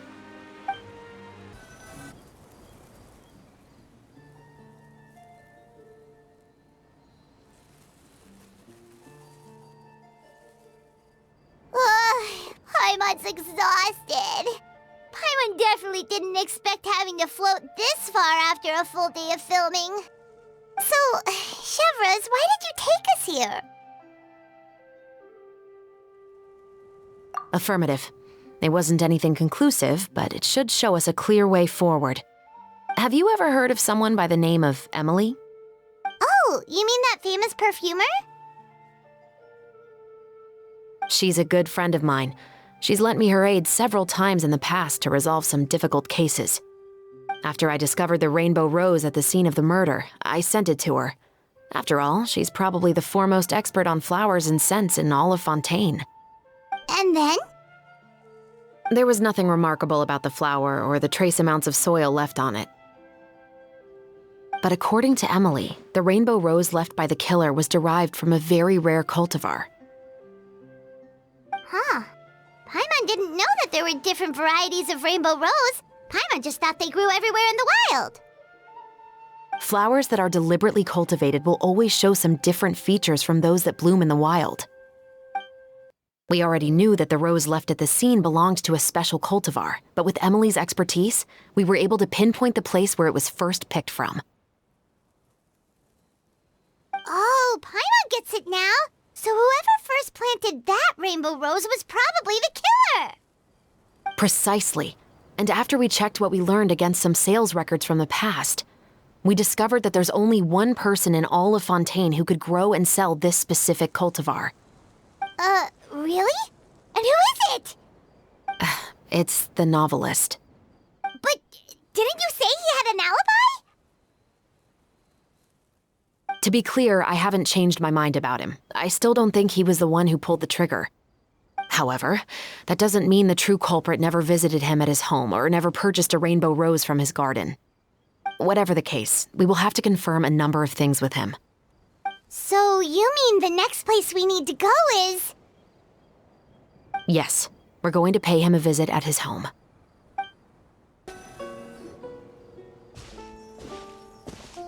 That should be his house. There are so many Gardamex stationed around the place. That's pretty unusual, right? According to what he told me last time we spoke, he hired them so he won't be harassed or disturbed. Huh. So there are a lot of flowers in his garden, but Paimon doesn't think we'll be able to pick one without alerting the Gardamex. Right. Which is exactly why I think there has to be a special connection between him and the killer. So, should we knock? Just wait here for now. I'd like to take care of a number of those Gardamex first. But they're so far away. How are you planning to do that? Don't forget, Paimon, I'm actually the real-life captain of the Musketeers.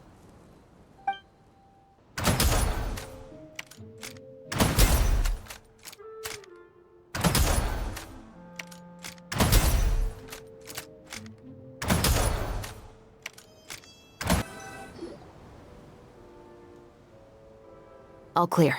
Let's go. Wait! Paimon's a little nervous now that we know he could be the killer.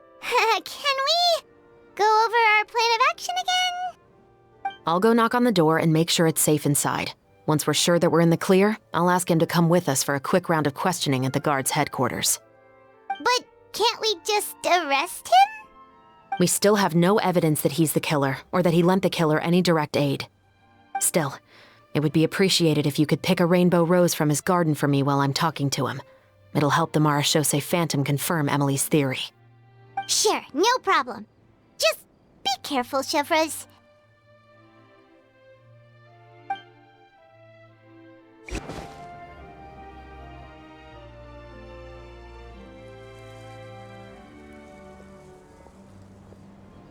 Excuse me, Mr. Baptiste, are you home? Who could it be at this hour? Oh, it's you, Officer Ševrёz. Would you mind accompanying me to the guard's headquarters, Mr. Baptiste? We would like to ask you some questions about a case. Oh, is it still regarding the murder case from before? I cannot confirm or deny that at this time. So it is then. Listen, I need you to come with me, Mr. Baptiste. Miss Ševrёz, I'll save you the trouble. Oh, and you two over there? There's no need for you to pick my flowers either. It's not time for them to bloom yet. Oh! Okay.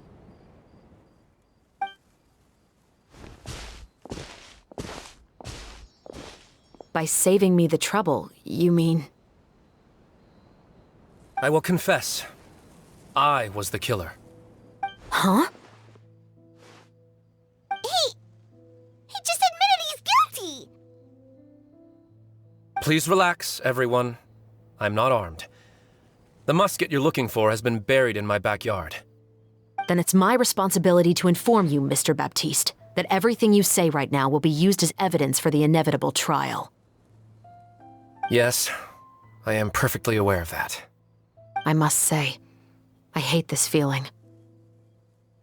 Oh? Is it because I confessed?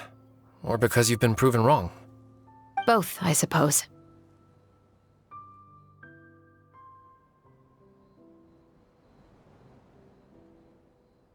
For the same reason as the one I wrote out in my novel, of course. I did it to exact revenge. I know you haven't figured out the link between the two of us. Had you done so, I'd have been taken away to the headquarters a long time ago. But that won't stop me from always remembering his grotesque face. After all, he was the one who killed my mother. Your mother is still healthy and well. You know, I was adopted as a child. I was referring to my birth mother.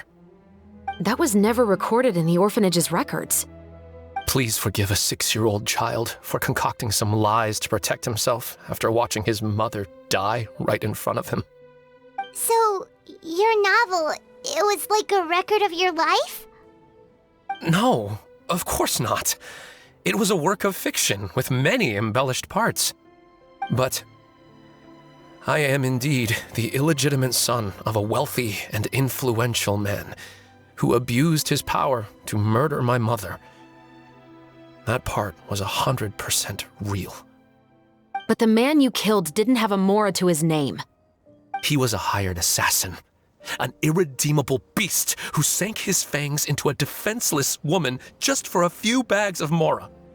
But if that's really the truth, you wouldn't be telling us any of this now. You still haven't managed to take revenge against your father, the true mastermind behind it all. I never thought I'd hear that kind of thing from the captain of the Special Security and Surveillance Patrol. I'm simply skeptical about your motives. It's simple, really. I've grown tired of everything and don't want to shoulder this burden anymore. You may have considered me too soft to pull the trigger. Well, as it turns out, you are exactly right. I've become overwhelmed by the aftermath of the murder. So you're going to call a stop to your revenge, just like that? The true mastermind is too rich and too powerful for me. I've accepted that I will never be able to avenge my mother alone. And so what? The characters in your book never gave up. Now, Officer Ševrёz, I'm the one who has killed a man, aren't I? Are you trying to convince me to commit another crime? What's your father's name? How do you plan to prove the veracity of all of your claims? Well, I'd like to speak with you privately. Sure. Why don't we speak privately at the guard's headquarters? No, it has to be here. I must ensure that we won't be overheard. Fine. Let's talk here. When I said won't be overheard, I meant by anyone. I would like to speak with you and you alone.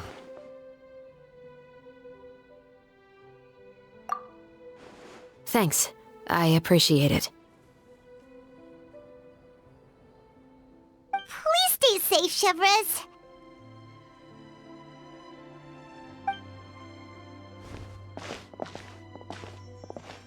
All right. Let's hear it. Will you really believe what I'm about to say? Well, that depends on what you're going to tell me. Fair enough. Fair enough. Then listen closely.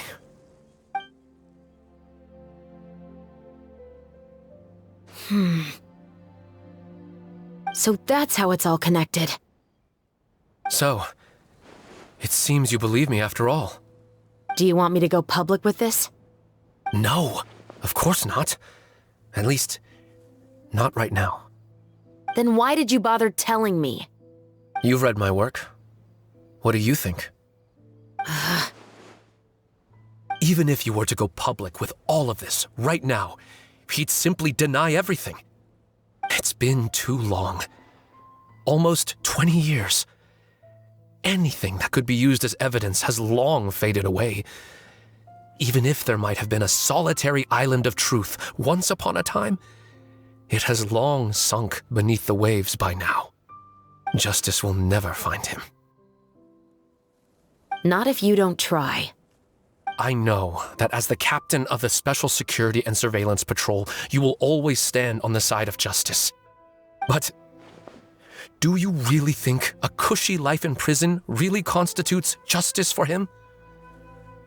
I bet he could lead an extremely comfortable life in the fortress of Meripede. What are you trying to say? I've been observing you from a distance. Your portrayal of the musketeer was exquisite. Pull the trigger of justice against him. Let the villain get what he deserves. You want me to let you go so you may complete your revenge? No, Officer Ševrёz. I know that would be impossible. No. What I'd like is for you to perform the deed on my behalf. Oh, Ševrёz sure is taking her time. What could they be talking about anyway? Oh, Paimon's worried. What if he decided to attack her?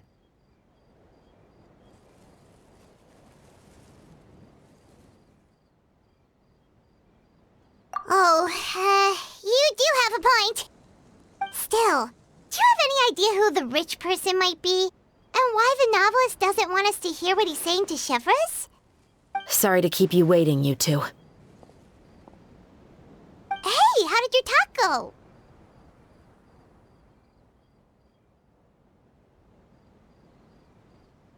I've already sent someone to escort Baptiste back to the headquarters for questioning. He wasn't lying about the musket. It was indeed buried in his backyard. But what about the name? Did he tell you the name of the rich guy? Yes, he did. But for now, I have to return to the Special Patrol. There are still a few loose ends I need to tie up.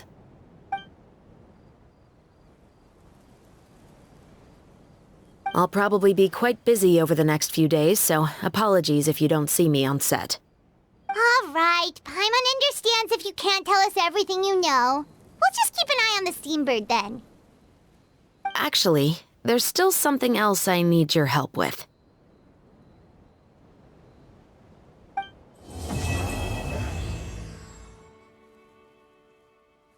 We haven't seen Ševrёz since that night at Baptiste's place. Well, guess there's no point in worrying about it now. Let's go join up with the others.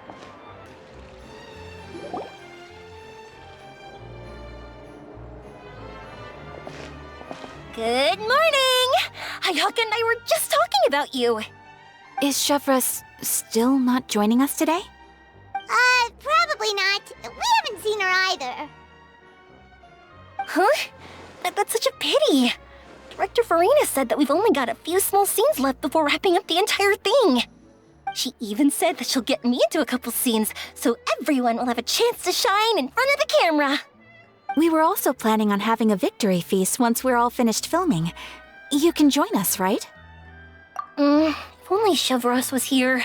I still haven't taken a photo with her. I'm afraid that can't be helped. Those special patrol folks are like phantoms when they've got a case on their hands.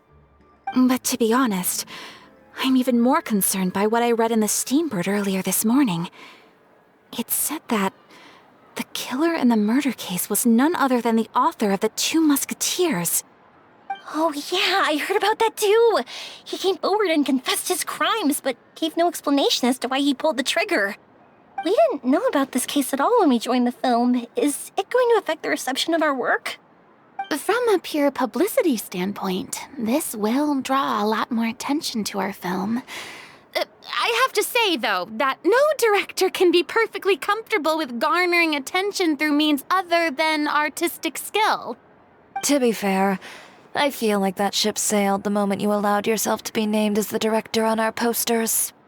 It's not my fault that I'm super popular. What was that saying again? My popularity has, sunk to an all-time low? Spread to the four corners of Tibet.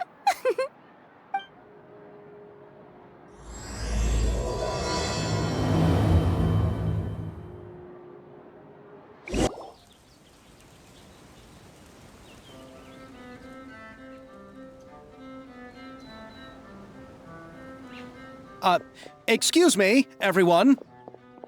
Ksavье! Feels like it's been ages since we last saw you.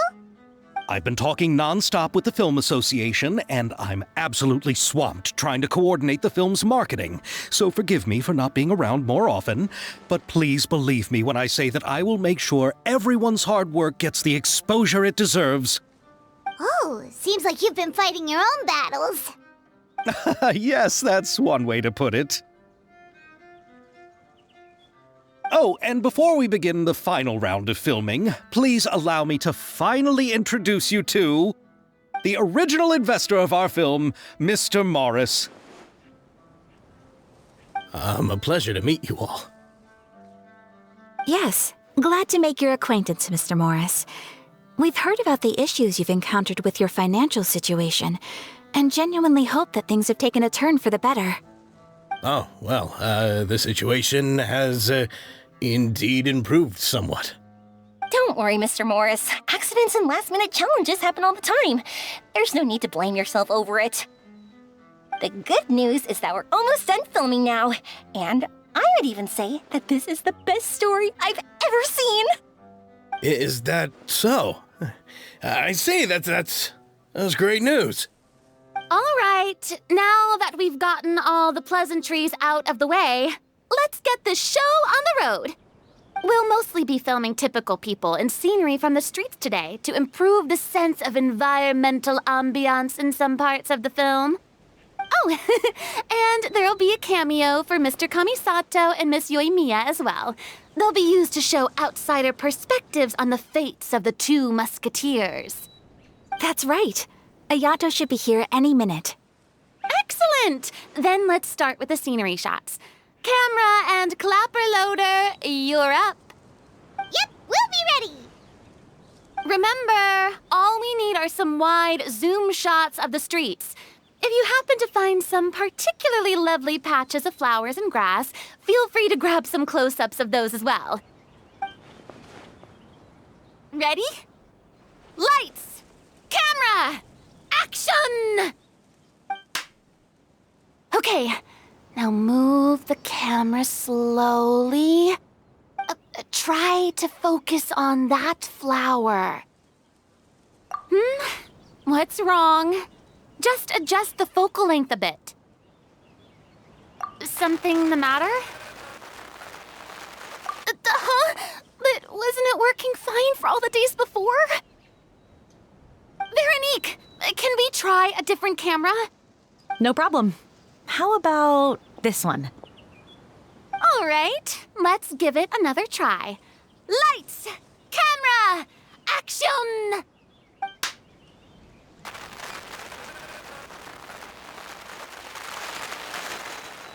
Don't tell me. This one is broken too? Veronique, do we have any other spare ones we can use? I'm afraid we only brought these two today. What? Then go find a workshop to get them repaired right away. Oh, and you too, Bono. Go find our spare camera in the warehouse and bring it back to the set. On it. Greetings, everyone. My apologies for the delay. Is something the matter, Ayaka? It seems like there are some issues with the filming equipment today. We're stuck for the moment. I see. Well, let's not just stand here twiddling our thumbs. Actors, to the makeup booth. We'll start on the next scene as soon as we get a working camera. The people at the workshop told me that the part which holds the lens in place seemed to have fallen off. That's super strange. It was perfectly fine just yesterday. Well, no time to dwell on that now. Let's get back to filming. Ahem! Quiet on set! Places, everyone! Lights! Camera! Action! By the way, have you heard about that recent murder case? Yes, I have. It seems that they've caused quite the commotion in the city. I heard that the chief of the guards is so mad about not catching the culprit that he's about to explode. Oh? I find that quite hard to imagine, considering how he already looks most days. Director, we have a problem. Oh, we're in the middle of a take! Couldn't you wait until we wrapped up this scene? No, Director, our film, all the finalized film that we've been keeping in the case has disappeared. Oh, wait, what did you say? Mr. Bono, please take me to where the film was kept right away. I'm coming too. No, Ёimia, you have to stay here. Oh. Okay, listen up. Everyone who's not working on this current scene can go with Bono to look for the film. Everyone else, stay put and wrap up the scene. Unbelievable. How could all these problems happen in just one day? We're back. How did it go? Did you find the film? We found it in the sewers. Huh? In the sewers? Is the film still okay? We discovered it just in time, so we should still be able to salvage it. The others are checking now to see if we lost any specific scenes. Oh, you scared me for a moment there. I nearly thought we had lost everything. I really don't want to experience that feeling of despair again. Okay, but who could have stolen the film and dumped it there? Could it be, some competitors working on other films? But if they wanted to harass us, why wait until the last day? Okay, we don't have time to really look into it right now. Let's strike while the iron is still hot and wrap this thing up once and for all. Yeah, let's finish it.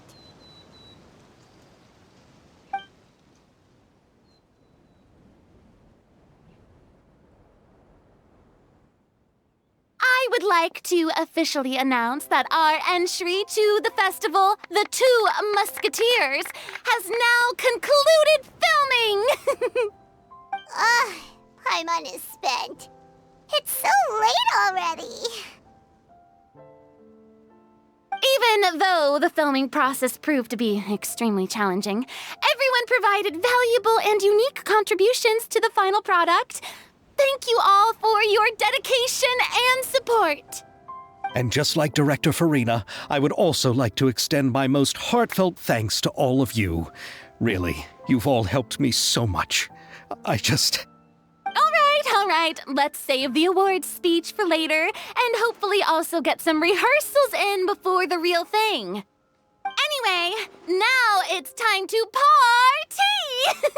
Let's all make our way to the beach and have a celebration feast so loud and fun that even the blubber beast will want in. Party, party! Paimon wants to party!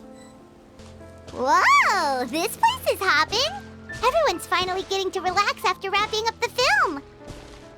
Let's go chat with someone. Have you ever seen a fireworks show, Mr. Morris? It's pretty amazing. I'm afraid I haven't, but I'll take your word for it. Oh, this is turning out to be quite the party. Hey, Ayato! How's your work been going? Everything went rather smoothly. Thank you for your concern. Ayato told me that we've already confirmed the dates for some Inazuma Fontaine cultural exchange events. So the next time we visit, we'll be doing so in our capacities as the representatives of the Yashiro Commission.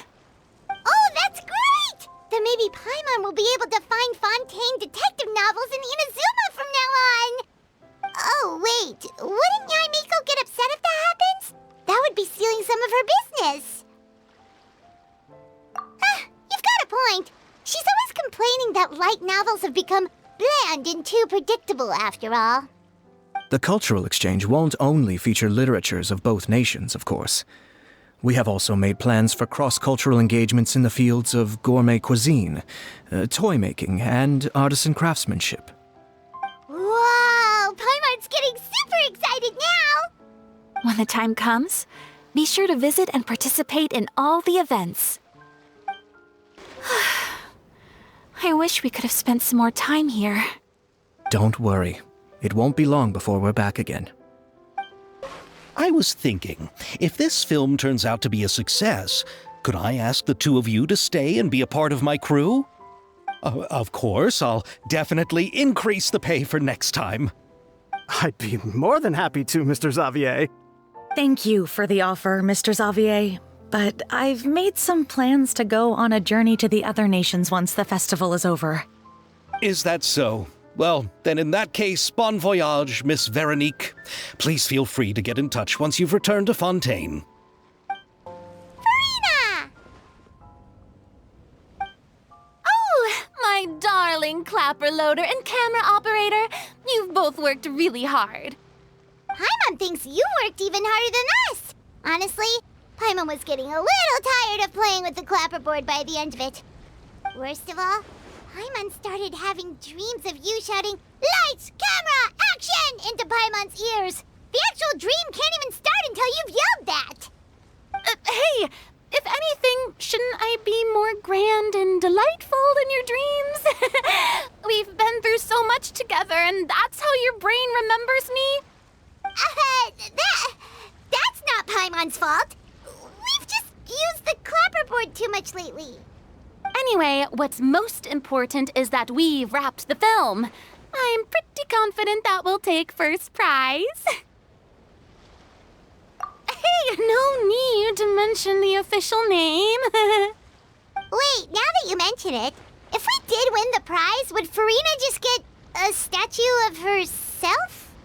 Come on, I don't need that kind of attention.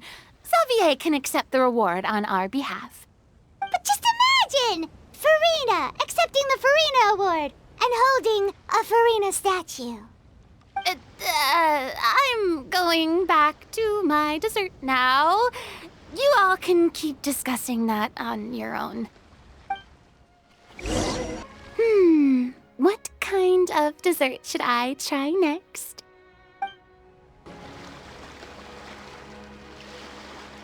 Tиори! Hey, you two. Are you not really into these kinds of big social occasions? Not particularly. But this is still better than Fontaine Fashion Week. But But if this film becomes a big hit, people will definitely come flocking to your shop. Yes, that's highly likely. As long as the film can premiere as planned. Are you still worried about the case? That and all the obstacles we had to face today. You're right. It's as if all our bad luck just manifested at once. But why today of all days? No, it's nothing. We've already delivered the film to the editors, so there should be nothing more to worry about.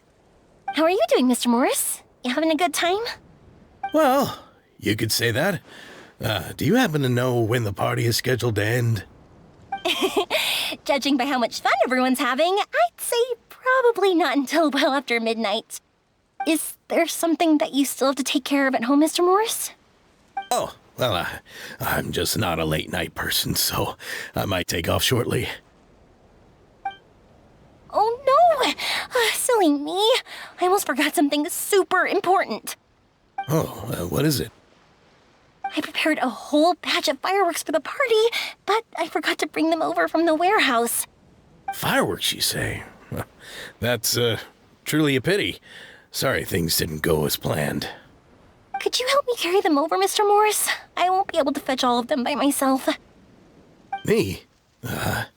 Are you sure that you can't find anyone else?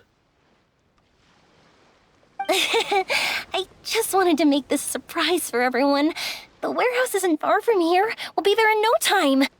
Pretty please, Mr. Morris. These are some of the best fireworks I've ever made. So I also want you to see them before you leave. They're stunning. I promise that they'll be a once-in-a-lifetime experience that you'll never forget. But... It's okay. Just come with me. If we're sneaky enough, nobody else will see us leaving. All right. The warehouse is right over here. I moved the fireworks there in advance, so it shouldn't be too much work bringing them back. It's still a ways away from the party. Sorry about that, Mr. Morris. It's probably because I'm used to carrying fireworks all the time, so it doesn't feel like a lot of work to me. It's dark in here.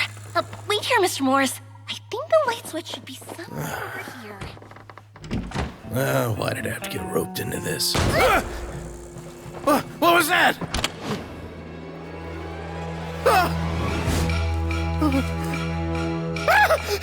Who's there? Get me out! Get me out of here! Did you really think you'd get away, Morris?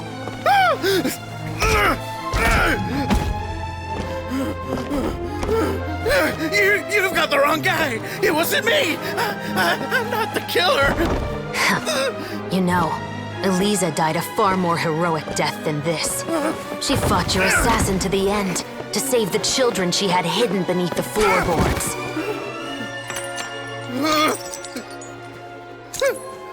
That is Eliza's pendant. The one with a photo of you two inside. The one you gave her. Ring any bells? It's a fake! It has to be! There's no way! No way your assassin didn't destroy it, you mean?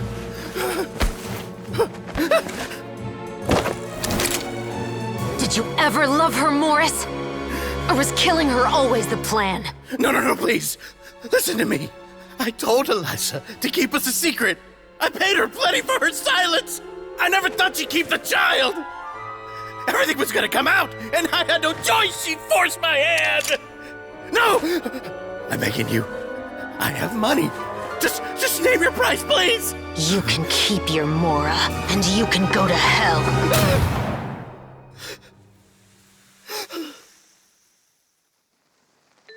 I'm Captain Shevrёz of the Special Patrol.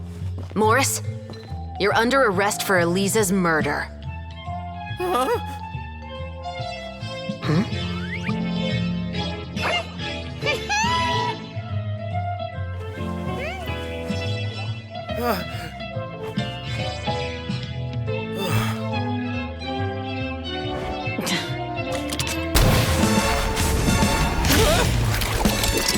You're under arrest too, prop manager Veronique. Or perhaps I should call you The Second Musketeer.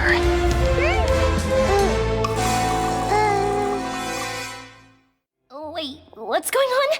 This wasn't in the script. Drop the gun, Veronique. Why? Why would you keep me from exacting revenge on this heartless monster? Drop your weapon. This is my final warning.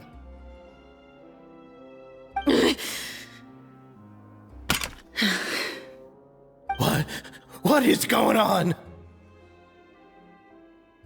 Do I have to spell it out for you, Morris? Everything that took place just now was staged to get you to confess the truth. But this last part is all improv, of course.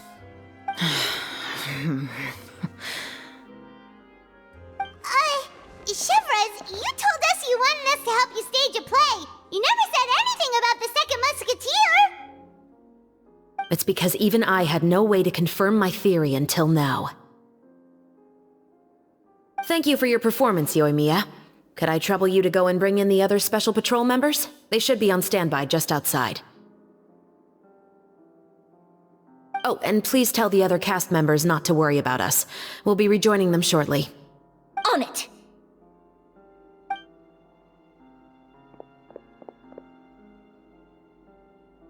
So what do you think, Morris? Care to talk about what happened 20 years ago? My patience is limited, you know. Don't force me to take you back to the interrogation room. I'd wager that you wouldn't last for more than a minute in there. With the recording we made, you have no chance of winning in court. Cooperating with us now is the most practical move. All right. I'll talk. I hired an assassin to murder Elisa. She once worked as a maid on my family's estate. She was very beautiful, and after some time I fell for her. We kept our relationship a secret and carried out an affair for some time, but it wasn't long before she became pregnant. And if my parents ever found out, they would have stripped me of my inheritance and status, driven me out of my home. I also didn't expect Elisa to insist on bringing the pregnancy to term. She even asked me to leave my family and travel far, far away with her. She believed that you were truly in love with her. I didn't have a choice. I gave her a large sum of mora, told her to leave the family and to get rid of the baby. But then years later, she sent me a letter. There were photos of 2 children, and she even asked if I could find some time to visit them. Huh? 2 children? Paimon thought Baptiste was the only... you mean... Even if she had the children against your will, you could have just ignored the letter entirely. Why kill her? I had just gotten engaged to be married to an heiress from another wealthy family. So if anyone were to find out about Elisa, my life would be completely ruined. I didn't have a choice. No. You always had a choice. You just made the wrong choice. Again. Do you know how it feels to watch your mother be killed right in front of you? My brother and I were hardly even school age yet. We were hidden beneath the floorboards, grasping each other's hands like a lifeline. We were so terrified that we didn't even know we could ever take a breath. All we could do was to watch Mother try to fight back, and then collapse to the floor. Even after the assassin left, we were still too terrified to leave our hiding spot. We thought that he might come back. It was only until the next evening when we finally climbed out and gathered around our mother.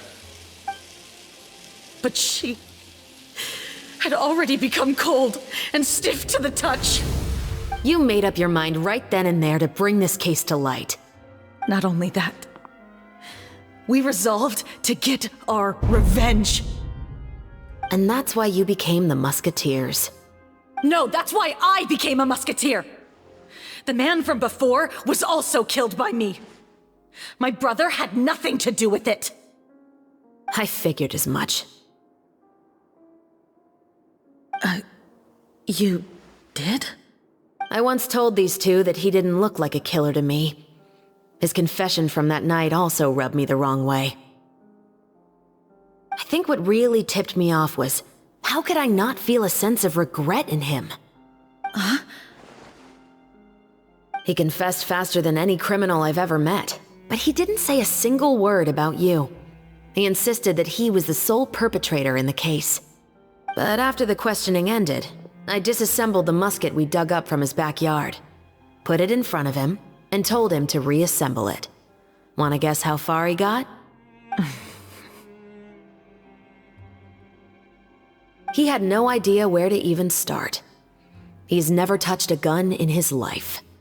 Based on that, I determined that he was not acting alone. He only surrendered himself to draw our attention and create a moment of opportunity for his partner. So, I decided to play along. And as expected, the second musketeer followed us without hesitation once she saw Morris get separated from the rest of the cast. Besides, why else would he call the novel The Two Musketeers? But how did you know it was Veronique? I figured it out the moment Baptiste told me his father's name. That so-called financial crisis was all just a ruse. He just wanted to sign up as the investor and then leave the film without any source of funding. After all, he has a vested interest in minimizing the reach of this story. It's really just the same thing as what he did to Eliza all those years ago. Human scum. But then Xavier pulled out all the stops and got the film made against all odds. Morris couldn't have that.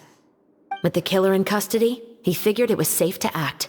And so he came to visit the set today, just as I expected. Wait, so you were behind all those mishaps today?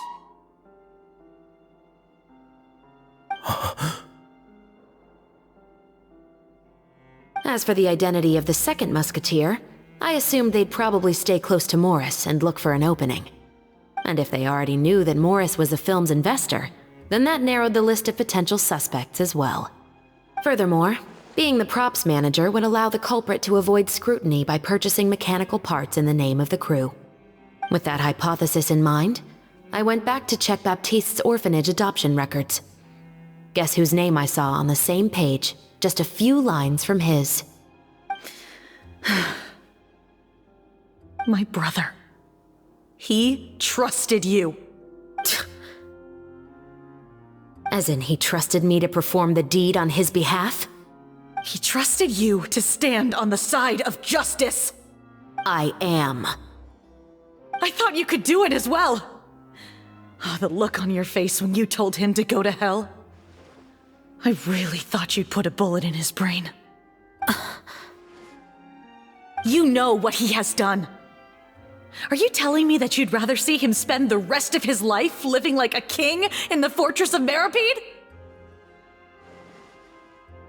I will never be able to forget the feeling of my mother's cold, lifeless hands. And you would call this ending fair? Is this what you call justice? I won't lie, Veronique. I did hesitate when your brother first told me about the truth. I wondered. I agonized over whether I should really put a bullet in his head. So why don't you? Because that should never be how justice is carried out in this world. Perhaps, to you, justice is simply reciprocated, an eye for an eye and a life for a life. But everyone has their own understanding of justice. If everyone were to pursue their own definition of it, there would be no more order in this world. Today, you'll kill Morris, and tomorrow, his children may come for you. The world cannot render judgments based on a desire for revenge. That will only lead to a cycle of revenge, as well as the destruction of order and civilized society. Fontaine is founded on a set of laws and a standardized code of justice. That is why we are the nation of justice. But with all that said, I will promise you this. Morris will not lead a cushy life in the fortress of Meripede. Chevreuz, the rest of the special patrol is here. Thank you so much, Ёимия. Letelier, Terena, please take them away.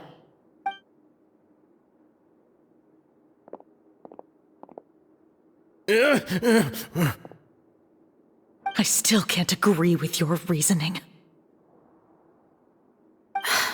I know. justice has not been delivered.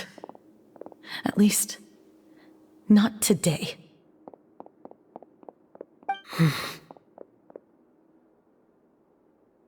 Chevrёz. Let's go. We should give an explanation to the crew. Thank you for your concern. I'm fine. I'm just thinking about the things in life that have driven people to take justice into their own hands.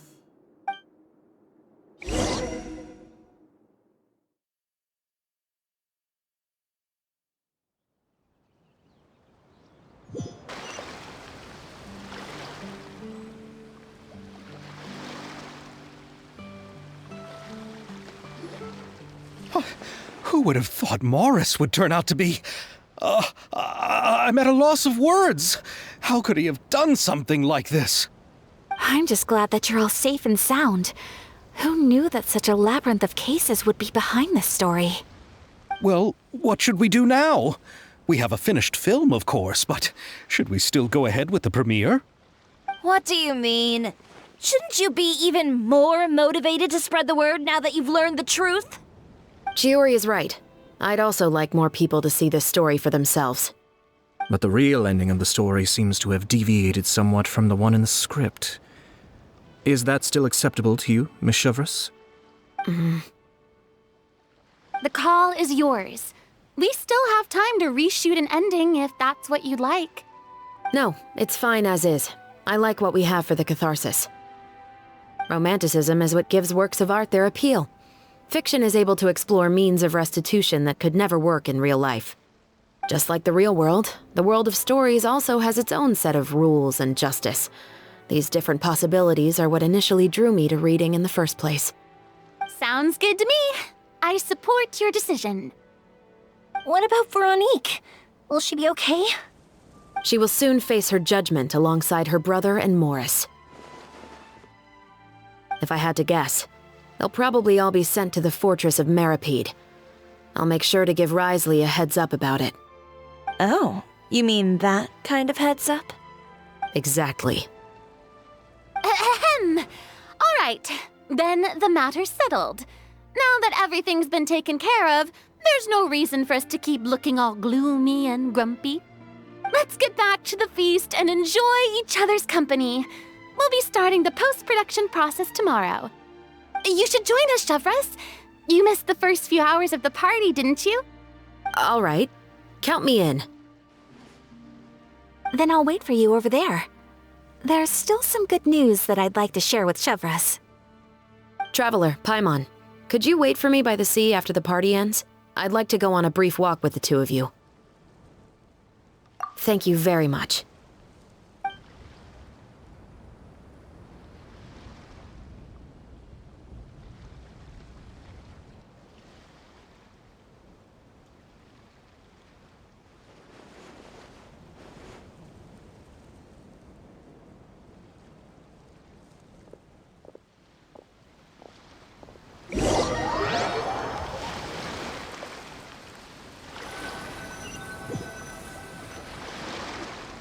Sorry for the wait. Oh, we weren't waiting long at all. Is there something else you wanted to tell us? No, I don't have anything new to share. I just felt that since you were my investigation partners, I should have another conversation with the two of you.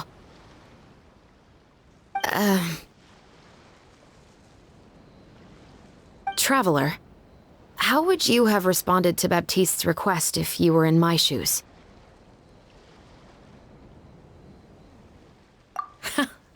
Just like the protagonist of the story, huh?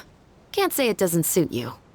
When I was young, my father often took me here to swim. We'd come rain or shine, even when it was freezing cold. He told me that swimming was the best activity to train one's strength of will. You could never give up before reaching the shore, especially when the water was cold. Oh? Why's that? Because the moment you give up would be the moment you die. At that point, I still hadn't received my vision. One winter, the chilly wind felt almost like knives on my skin, and the seawater was so frigid that it numbed my toes the moment I stepped in. I cried and begged my father to spare me from having to swim across, but he wouldn't listen. He used to be a member of the Special Patrol as well. You could say it was his way of educating his children. That sounds awful. When he saw that I wouldn't stop crying, he just picked me up and tossed me into the icy water. The bone-chilling cold took away my senses. I couldn't feel anything but fear and rage. I waited for my father to save me, but one look and I knew he'd already started swimming for the opposite shore. I realized that if I were to give up, I really would die right then and there. I used all of my strength to try and catch up to my father.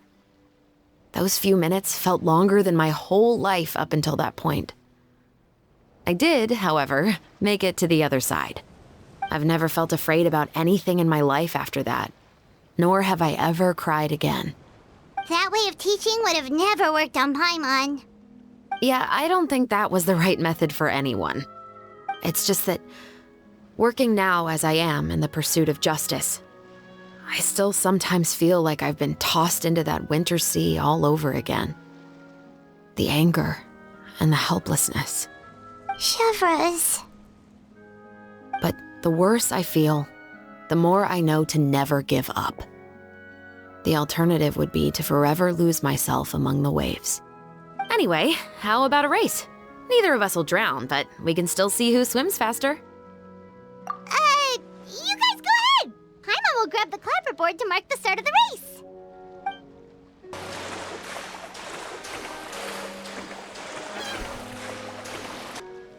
Oh, that felt good.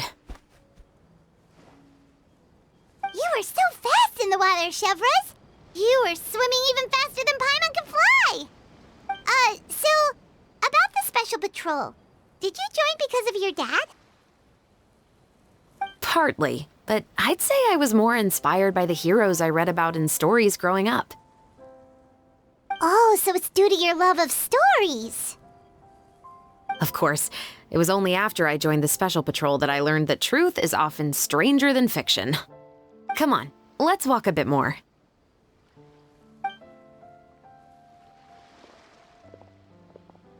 To be honest, I do sometimes question whether the decisions I make are the right ones. But I know that no matter what, I must keep swimming. Because the only thing I've got my eyes on is the shore in the distance. Thank you for coming on this walk with me.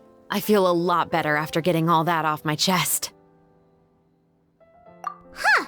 We're nearly back at Baptiste's house. Huh. You're right. I didn't realize we were so close. He really did plant a lot of flowers. It's just like how he described it in the story. Huh? Wait. Paimon, Traveler, look! The rainbow roses in the garden. They're in full bloom now.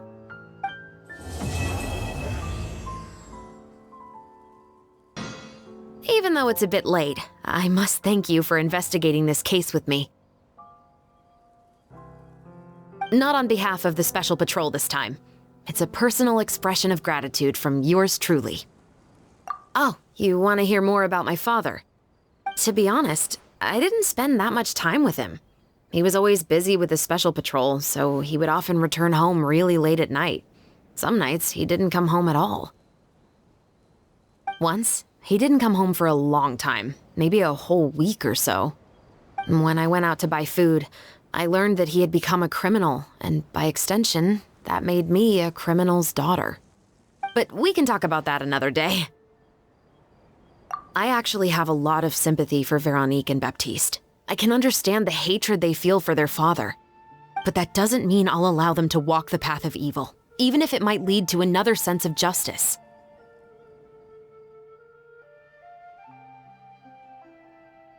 Films are different from the real world. They're a form of art and represent the wishes in people's hearts. I adore the Two Musketeers, and I'm very happy to have had the opportunity to act the role as one. I can't wait to catch the film when it premieres in the Opera House. I'm looking forward to seeing the audience's reaction to the climactic ending. Thank you for looking out for me. I'll see you at the award ceremony. I'd be very surprised if we don't win.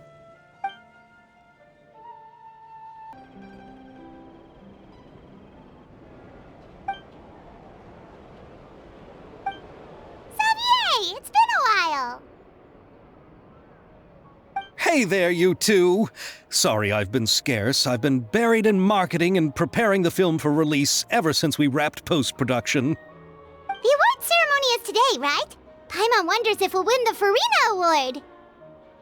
I'd give it a 90% chance. Furine! Oh, Paimon didn't know you were already here. You're earlier than everyone else. I'm sure the others will also be here in no time. Xavier, if we end up getting called on stage, shouldn't you come up with a name for our crew? What? But we don't even know if we're going to win. I wouldn't want to jinx our chances by celebrating early. Just open your eyes! Surely you've seen the audience's reactions to our film. We've had nothing but critical acclaim.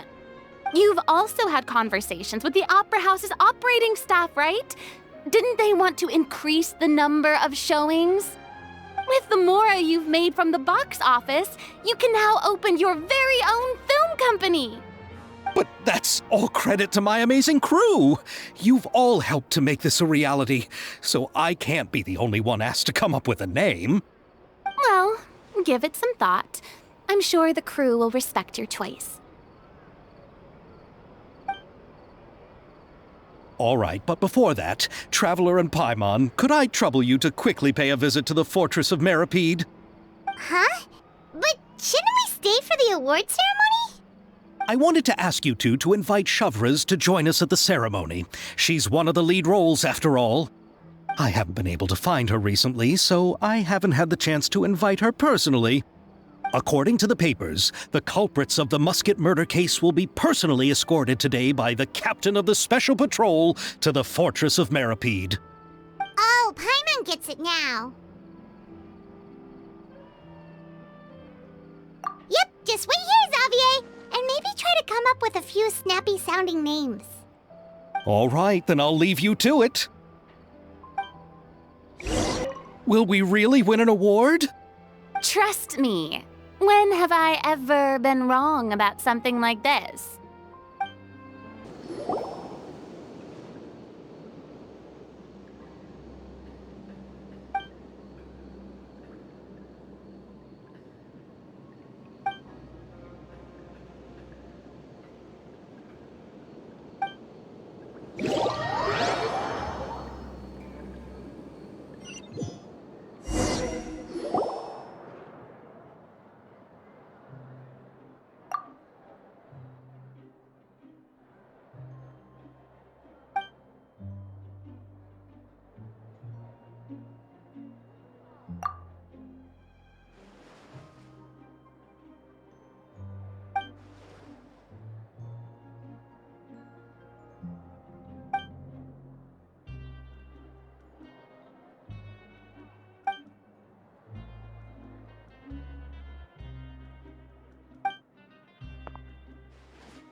This is as far as I'll be taking them. I'll leave the three of them to you now. Got another errand to run?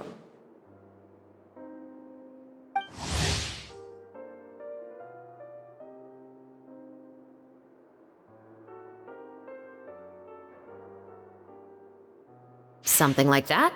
I'm expected at a party. Now that's something you don't hear every day. Found a new pastime? No, it's just a special occasion. Shevrёz! Risley! Festivals really do bring people together. It's been a while since I last had so many visitors at the Fortress of Meripede. Call it the festival spirit, I guess. Yeah, you could say that. Even our head nurse has gotten herself all worked up preparing super deluxe nutritious shakes. Just one gulp and you'll have met all your nutrition needs. Were you talking about work just now? we've already finished discussing everything. So, what do you think about my heads up, Mr. Risley? I believe I haven't yet made any promises or guarantees. But you also didn't shoot me down. Here, how about this? You could give everyone a copy of the newspaper.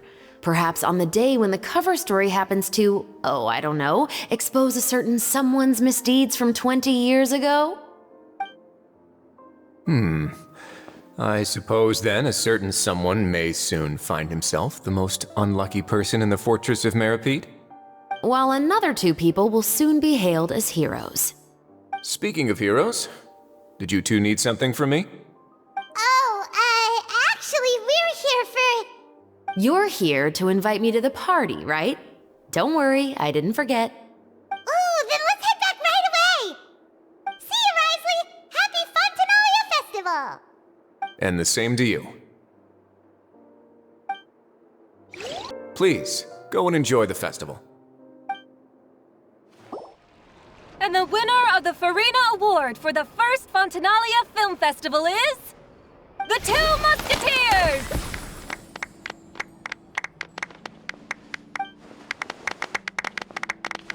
We won! We really won! Congratulations, Mr. Xavier.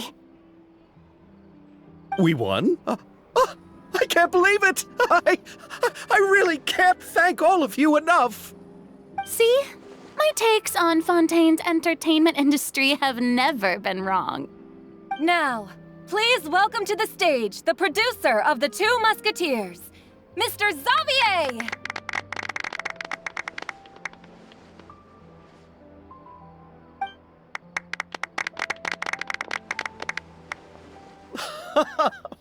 Thank you! Thank you all so much for your recognition and support. While I'm up here, I would love to give special thanks to... Time really flies, huh? It certainly feels that way. It feels like it was only yesterday when you were teaching me to hold a musket. Will you come back to Fontaine again? Of course! I'm very fond of this city. There are so many novel and interesting things that it's been hard to keep track of them all. But how about you? Would you be interested in visiting Inazuma? I can't say the thought has crossed my mind before, but I'd be willing to consider it now. I will be eagerly awaiting your visit. It would be wonderful if you could visit my home and enjoy a taste of our tea and desserts. Yeah, let's keep in touch. Did you accomplish all you came here for? Yes. And you should visit Inazuma again sometime. How has Ogura and her business been? To my knowledge, she's doing quite well. Tell her I said hi. I certainly will. I heard the thunderstorm has stopped. Yes, and the war has also been brought to an end. Peace and prosperity has returned to the islands. I quite like the sound of that. Perfect for hanging textiles out to dry. I'd like to offer my thanks again to the entire cast and crew. Without you, I would have never completed this film, much less had the opportunity to be standing on this stage. With the support of my entire crew, I would like to officially announce our film company, Musketeer Pictures. Woohoo! That has a really nice ring to it. Then in that case, let's please welcome all the members of Musketeer Pictures onto the stage for a commemorative photo. Oh, Paimon didn't know we'd also be taking pictures. Director Furine, I believe you are the most deserving person to raise this trophy. Huh? No. There's no need. It's so embarrassing. It's an honor the director deserves. Yes, I agree.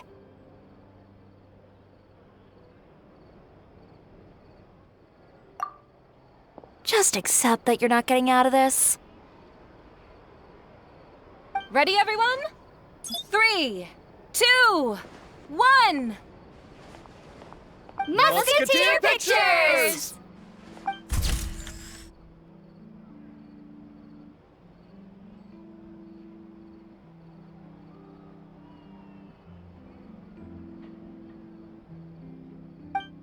Miss Ёимия, we haven't had the chance to talk, but please accept my thanks for everything you've done over the past few days. Oh, but I feel like I didn't do anything out of the ordinary. I'm very grateful for your assistance during that special performance in the warehouse. It was always going to be somewhat risky, to engage and draw away Morris all on your own. You're only a civilian and have never been trained to act in such a dangerous situation. Don't say it like that. As the director's assistant, it was my duty to help out the crew however I could. It was an honor to help you solve the case. I have to admit, though, my heart was thumping super hard the entire time I was laying on the ground. I was scared that everyone would notice. You did great. Oh, and before I forget, if you ever visit Inazuma, please come and pay a visit to Naganohara Fireworks. I'll make some fireworks for you. I even know what shape I'd make. I'm guessing a musket. Telling you now would ruin the surprise. If you really want to see it, just come and visit me. Lady Furina, please allow me to take just one more photo of you. I would also love to get your autograph, just as a memento of our time together on the crew. Hey, I've had enough of the camera flashes from when we were all up on stage. But, Lady Furina, you are the best director I've ever met! The most photogenic maiden in all of Fontaine! This kind of lively and celebratory setting is exactly where you shine. I believe all photographers would agree. Come, the brightest star of our land! Show us your light! The camera is waiting to sing praises of your beauty! Well, I'm flattered, but... All right, I'll humor you and try a few more different poses. But I don't have to hold the trophy, right? Of course. You may pose however you like. Thank you so much. Thank you so much. By the heavens, my luck has been beyond belief. I'm having a hard time coming to terms with it now. Oh, I didn't expect to meet you here.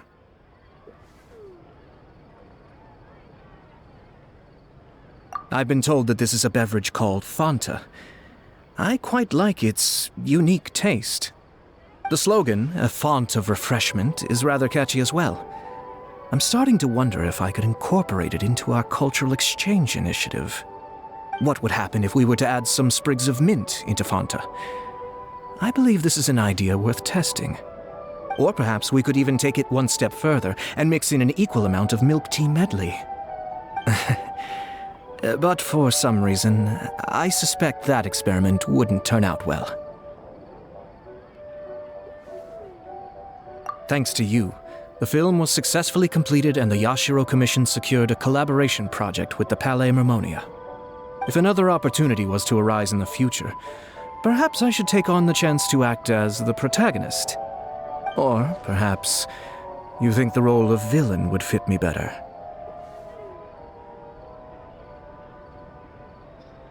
Thank you for the well wishes.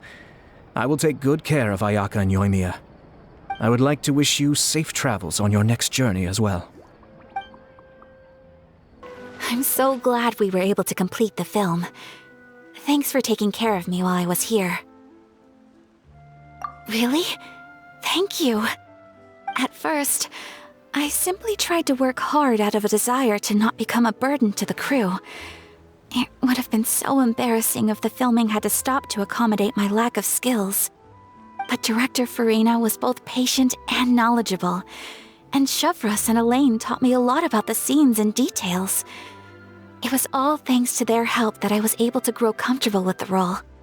And even with all of that said, I still got a little flustered with praise, especially since everyone, including you, were complimenting me at the end. Yes, I visited many places with Yoimiya in between the filming sessions. The elegant streets, the beautiful flowers and greenery, and the dreamlike underwater world. Everything I saw will shine like stars in my memories. It also brings me joy to think that perhaps you've marveled at those exact wonders as well.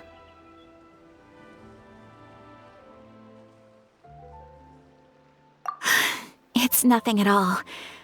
I don't often have the opportunity to wander out into the world like this. Not only did I make many new friends during this trip, I also picked up many new skills from everyone around me. I will cherish this experience greatly. Oh, and I'm also going to bring some conch madeleines back to the Yashiro Commission as a gift. If we could enjoy them with some coffee, perhaps it'll feel as if I'd never left Fontaine at all.